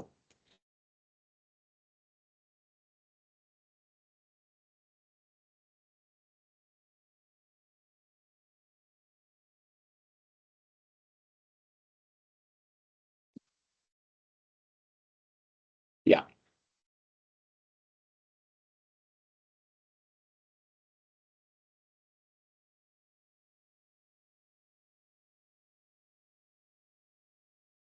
Right. Okay. So causal ambiguity, very interesting. Okay, very interesting. Causal ambiguity gives you two things. You know what ambiguity is, right? You're not sure about it. There is discrepancies or there is differences or whatever. Two things. One, it gives you a good headache, and one other one, it gives you a not so good headache. The good headache is it's very difficult the competitors to identify why you are being preferred by your customers and why you're good. Why the reason that you've been preferred by your customers. So you win in the market. What is the reason? Now, going back to generally going back to the Nestle products. Nestle products are like that. Nestle products are it's very difficult to justify why, especially Nestamol. Just imagine like you have Viva, Viva brand ambassador earlier was Kumar Sangakkar, okay, but whereas Nestamol's brand ambassador was I don't know. I think earlier it was Chaturika. Now I don't know who it. But then just imagine like not very big names. Okay, very very decent names, but not big name as Kumar Sangakkar. Okay, so but still they hold the number one position. Look at Milkmaid. What do they have? Condensed milk. Yeah. So so many people are trying, but then not anybody getting close to it. So now the good part is that so you don't. It's very difficult to identify why you are good.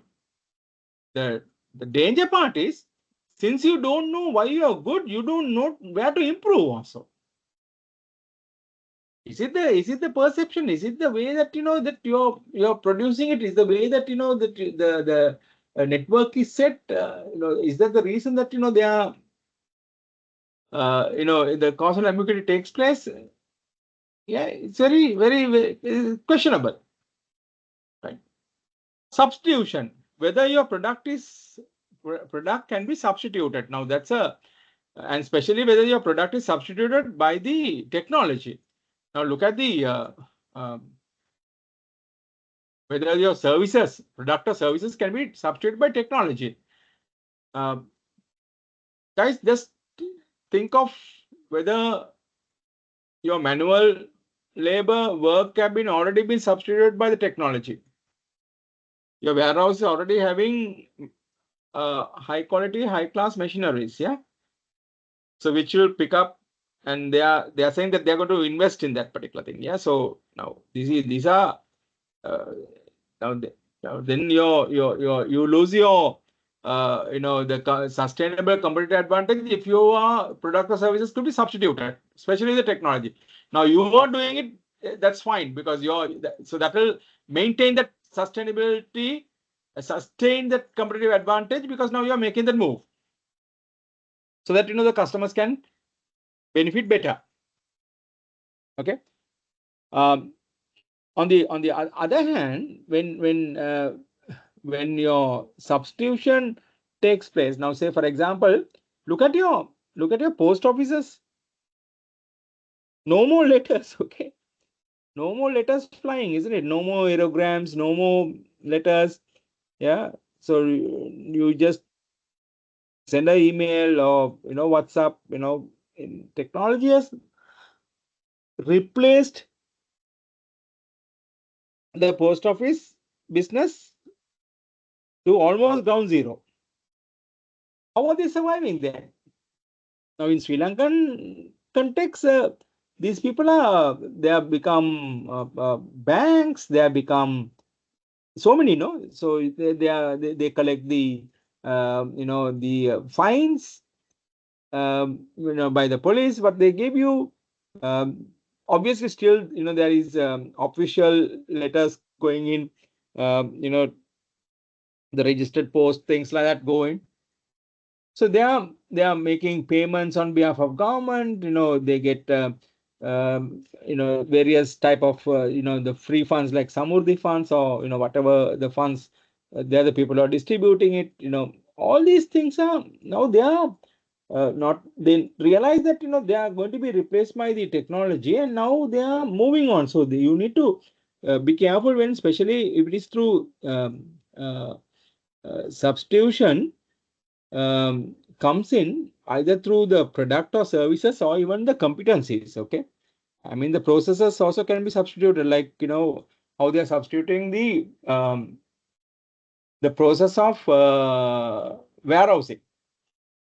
So you have to be careful whether, if it can be substituted, then you can't have a competitive advantage. An organization has to be pretty dynamic in the sense, like they should be ready to change. They should be ready to change in the changing environment, right? To face that changing environment. Um, Whether you are able to adapt to it quickly. Yeah, whether you are going to adapt to it quickly. So how and what you need to do, right? So if you when you have these areas, when you have these uh, you know uh, WRISD, right, and other is, as I said, is VRIO, it's quite similar. Then you will have that competitive advantage coming in. Yeah, so you can have that competitive advantage coming in. Sustainable competitive advantage would be there. The last area is the analysis, right? My timing is, yeah, fairly decent. Last area is analysis. Just hang on, guys. Okay.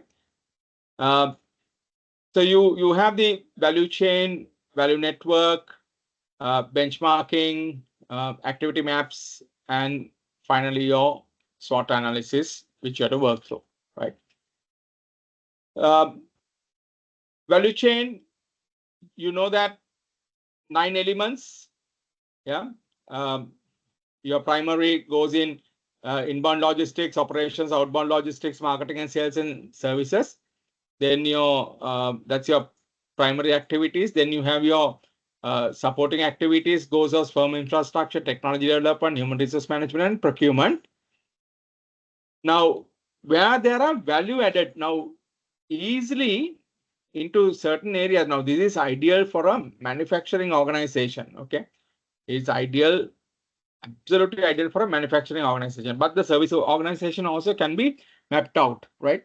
So inbound logistics, where you bring your raw materials, your things to convert into a finished good. The operation is where the operation takes place. So the difference between the product and the service is that product take the process, but service, it happens then and there, right? Like your dentist. Yeah, dentist performs, by removing a tooth then and there with the equipment what he has, with the, it happens then and there, right? So when you look at the outbound logistics again, how you manage to send. Now, in the case what we are going through, you could very clearly say the maximization of the load, sending the load on time, sending the load with the because to save cost, you can do the scheduling correctly. Yeah, you have these words in your case. Yeah, is on the warehousing part of it, right? You can see that the things to go very quickly to your customers on time. Yeah, at the right quantity that they are requesting, at the right time that they need to. These quantities has to go to your, That's how you can complete that process. Yeah.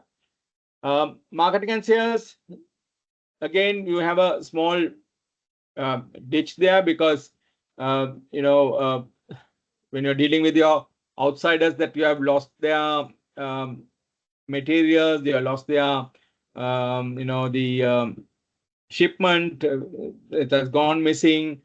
um, all those things are there. So where they are, the values are not been added properly and things like that. So uh, every time when you have a problem, the case very clearly says organization replies with the restructuring. Organization replies with that. So your HRM comes into place.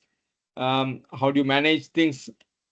Every area you can identify and see, analyzing the value chain is possible. So you can ask questions, you can ask structure, whether they are on the right aspect of it, the technological development. So how are these going to be managed?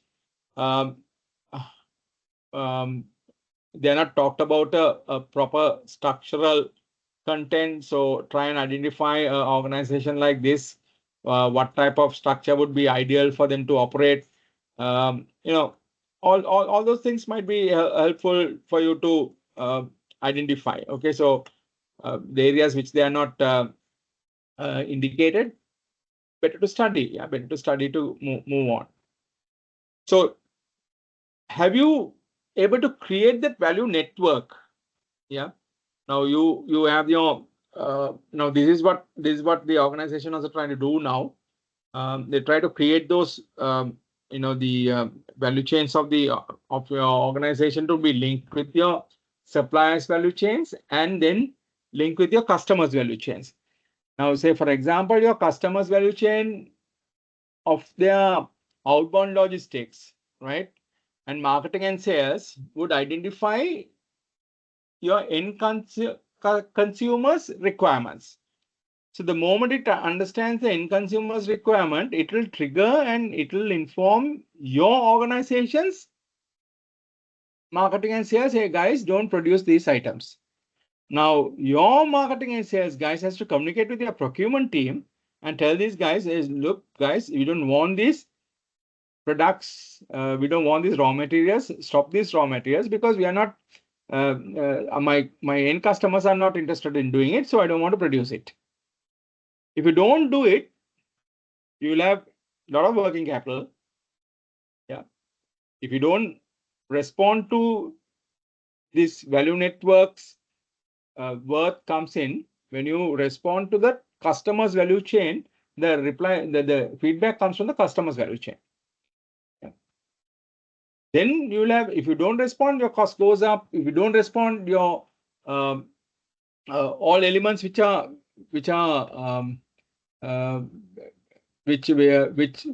benefit that you would derive from the customer's feedback would be off. So you need to understand when you're asking these questions, like ask which activities are the centrally important to the organization's strategic capabilities, which is important. Now, I'm sure for Hayworth, it's like it's the operations, it's the warehousing, identifying the goods ought to be dispatched to go on time, scheduling. Those are going to be at prime important, and also the timings, the cost, yeah, also going to be very, very important. Yeah. So where are the profit pools are coming from? What should be outsourced? Because there are certain things that even now these people are already outsourced. Now there are certain third parties which they are outsourcing as well, keeping the storage, keeping sending it out. So which any other functions that these people can outsource, any other function that these people can do. Now when you're outsourcing, there are certain conditions need to be met. Number one, that activity that you can't perform well. Okay. Number two, for that particular activity, there are specialized people who can perform better than you, right, at a lower cost and better performance than you, right? So number three, it might be difficult to build that capabilities on a long-term basis. And so these are certain things. And number four, very capable person who could work this out. Yeah, very, very important. Then who might be the best partner, right? So even when you're looking for an airline, or even when you're looking for the other perspectives, you have to understand, like, who are the people that you're going to deal with, who are going to be the best people, um, who would give you the best services, so that you can, in return, you can give the best services to your own customers. The next area is the benchmarking. Benchmarking is also gives you a understanding and identification of what is good on you. Now, there are three types of benchmarking. Okay, one is a historical benchmarking, which is your benchmarking within yourself. Last year, what was my profit? This year, what was my profit? Now, can you see the first two slides I put it on? That's actually internal benchmarking, what I've done. I've just compared it. What are the profits? Where it is coming from? Now, do I have an opportunity to compare that as an industry? Whether that industry has grown or not? Whether the industry, what is the percentage that I have grabbed on? We are talking about 10%. So as the industry in 23, 24, 25 has changed, I don't have any details. Do I have any details from outside? Search for it. Yeah, look for some information. Have some idea. Look at the stock prices of the competitors. What they are talking about it. How the stock prices have moved on. Yeah, because you can see the pricing, the movement of the Hayward stocks. If you can identify. Okay. So and in the industry, identify and see whether it is possible, right? So what we have done is internal benchmarking, and now we can make a comment on the internal benchmarking, where we have gone wrong. Yeah. So now it's like you're getting 1,000 rupees salary increase. Yeah. So let's say your salary was 10,000 and now you're getting 11,000. That may be a joke if I say 11,000, but then still, just take it for a hypothetical figure. So that means you'll get a 10% salary increase. You're happy about it. You're earlier 10,000, now 11,000, 10% salary increase. Very good. Now, if you compare with another person, yeah, same industry, same position, same responsibilities, similar type of organization. Now, his salary last time it was 10,000. This time it is 15,000. Now, where do you stand? Now, that is what the next analysis is. Now, that is what the competitors, the benchmarking of the competitors analysis. Earlier one, last year 10,000, this year 11,000. I'm happy about it. Thank you very much. Oh, now I'm going to go into a competitors analysis. Last year, also 10,000. This year they have got 15,000. Last year I was 10,000. This year I've got 11,000. Now whether I have performed or not can be decided. Whether it is good or bad is decided. Internally, I may be good because I've got 11,000 rupees. Last year 10,000. Fine. But then when you compare with the external party, with your industry itself, then your performance might be lower. So an organization operating on that particular area, asking and saying, okay, look, airline industry is growing. People are traveling. Yeah, is that all that you got? So convert that into the profits and see how it works. Yeah. So sector by sector that you can do that. The third one, which comes in with the best in class. British Airways, they benchmark their refueling capability with Mercedes team. Yeah. With the Mercedes team. So they want to see how fast that they refuel. Yeah. Because refueling is not easy. Okay. So 3.45 seconds or whatever it is in the pit stop, that they finish off changing of tires and refueling. Everything is done in 3.45 seconds. How fast, how precisely that they fix those tubes, how precisely they fix those, and exactly the driver knows where to stop, which point to stop, which point to brake. Everything is controlled, isn't it? So the same thing with the airline, how they manage, how do they do that? Because that's why these low cost airlines, like that's the next area that I'll be coming in. The north Southwest Airline, their turnaround time is 10 minutes. Within 10 minutes, the moment they land in, within 10 minutes that they clean up the cabin, refuel it, check on the flight, passengers are loaded, back to the runaway.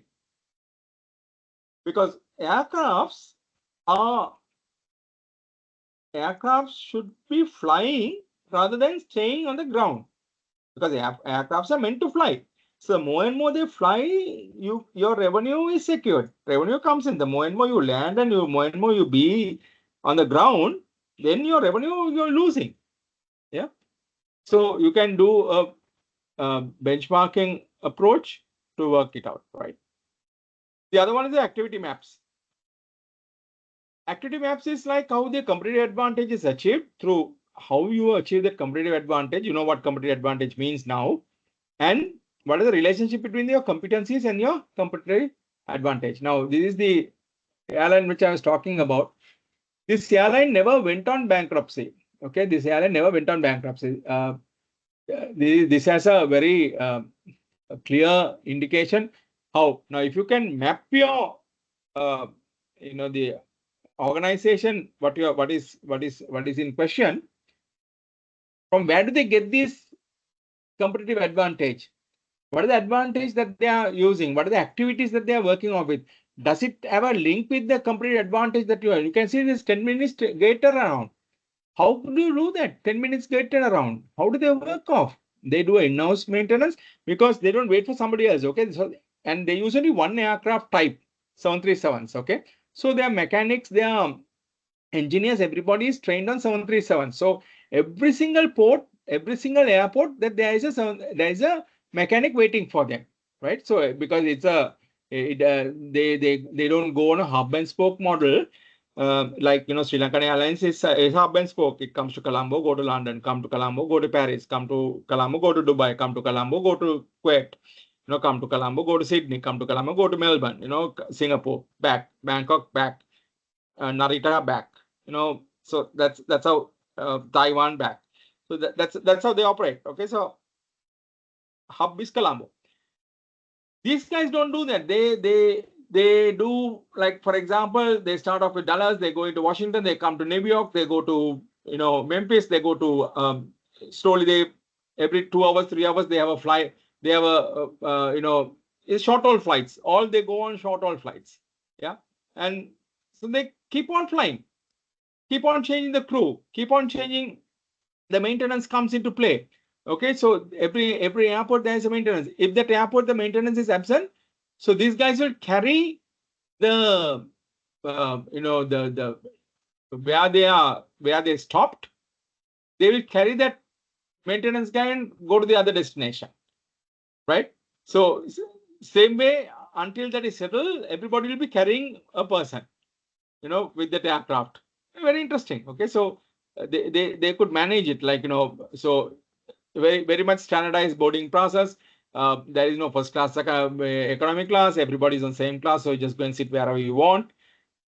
So many things. Okay, so train them. Luggage is their least priority luggage. They don't want the luggage because they only entertain for 2 hours. Okay, so 7 kilos you carry in your hand, you put it up, just walk out where you want, right? So with all those things, what you do is, like, you create a SWOT analysis. Okay, you create this SWOT analysis. So I would love to see some SWOT analysis when I see you all on Sunday, guys. I'd love to see some SWOT analysis, because we could take from that particular point, we can take forward how we could create these options. So we look at the choices that we can do, and utilizing this, I can work some options to you all and show you all how you can create, because you need a little bit of a creativity also. So try and now those are the things that you should try and work out.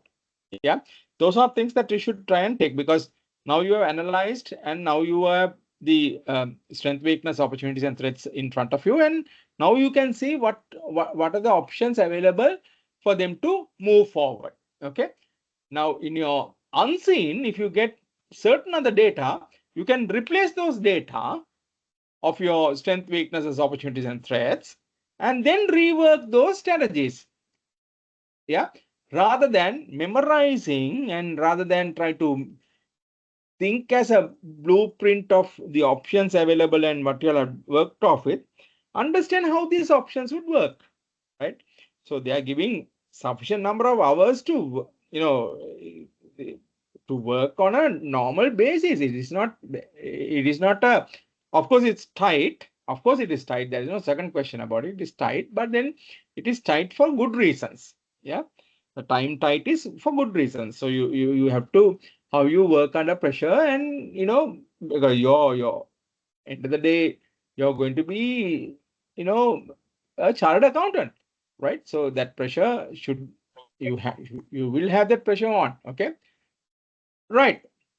So we will uh, uh, we know that you are looking at your strength and weakness from your strategic capability and analysis, opportunities and threat from environmental analysis. Now be careful, guys, don't mix these things up. Okay, whatever identifying the external environment, it's going to be the environmental analysis.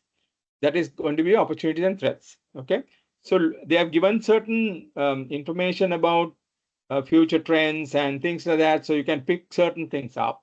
And also they have talked a lot, not talked little. They have talked a lot about organization in all aspect of it. So probably you can create separate sort for separate areas. Okay, so have that in mind, because then it might be easy to pick up which one they want you to do and which one they are analyzing. Of course, we saw there are certain focus areas which comes up onto. Yes, Chamita,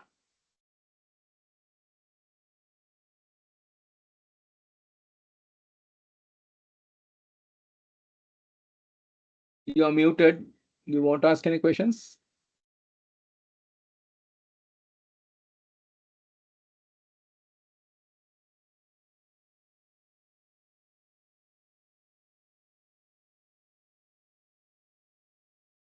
Yes, Ajit, I'll be sharing the presentation. I don't hold any knowledge. I share it happily with the students. So probably I will send it across to Aruna. He will share it. I will upload it onto your onto your system so that you can access it. No issues on that. Yeah. Right. So I see still Chamika's hands are up. Anyway, it's okay. So right, fine. Um, right. So that's a story for today. Okay, that's a story for today. So we will get into these strategic choices um, next session, and we will see how the choices can be made. Like look at the business level, at the corporate level. With the information, we'll try to link it up to see how we can do, whether we could go international and things like that. So we will try to work on this and then your change. So we'll try to finish off um, halfway through, because those were the big lot. Now these are quite easy, then we can finish it up. Maybe an hour 15 minutes that we can finish, and the rest of the 1 hour 45 minutes we can talk about 1.5 hours. We talk about the case with the, and this is what I have analyzed. Okay, so probably bring your elements in also. Now I'm sure you all would have passed that, and you all would have gone by line analysis to understand what the grammatical word means and things like that. Uh, but good. Okay, so let's see how well that we can bring that element in, right? Okay, thank you so much for your patience listening, and thank you. I believe that you all got something into your head on a different perspective. So don't look at on a narrow mind. Okay, uh, this case straightforward. It shows very specifically a real organization, but then don't have some idea about that organization, but then do not to. I don't want you to uh, think on that organization. Yeah, right. Anything else, guys? Anything?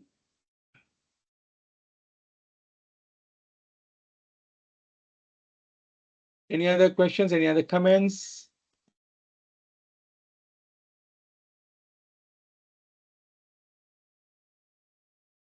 Yeah, exactly. You're right. You're perfectly correct. So that's why the internationalization could come in. So that might be because that's an option, because they have to grow. Okay, so if they have to grow, so you could have yeah. So look at the, that's what I'm saying. Work on the information what is being given to you. Yeah. So have that option open. Um, Look at organizations which has gone outside. Look at organizations which are looking, working outside. So look at all those things.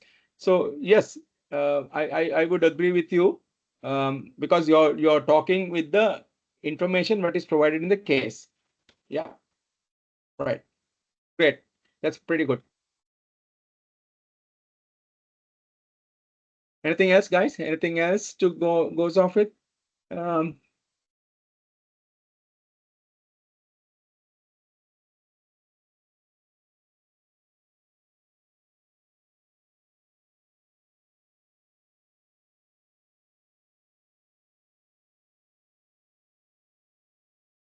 right. So if there is no other questions on, um, Chamita, you want to have ask anything? Yeah.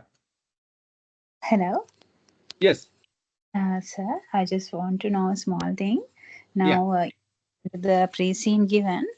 Now, I also did a small analysis, and Good. I'm participating for any classes actually. And based on that, I I'm guessing that I have to have a report to address for the, of course, for the board of directors and the governance and government and the investor, right? I think so, right? So based on that, I did an analysis. So events come to the IMF matter, it's still not familiar with me, but I did some small researches.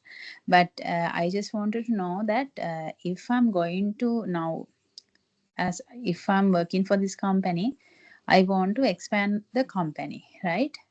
Right. And I'm going to invest. Let's say I'm going to invest on South Africa, right? Okay. Based on the region, I'm going to select that particular country. So then I Right. can do whatever the analysis, pestle analysis and the soft analysis. But how can I get the information when it's come to the international trading, when it's come to the Right. international services? Right. What are the platforms that I can grab some information? I know that I can't write everything in the exam, but Right. to give that insights and to give a proper answer Right. in the exam, how can I get those information? What are the Okay. platforms? Right. No, no. It is like this. Now they are not going to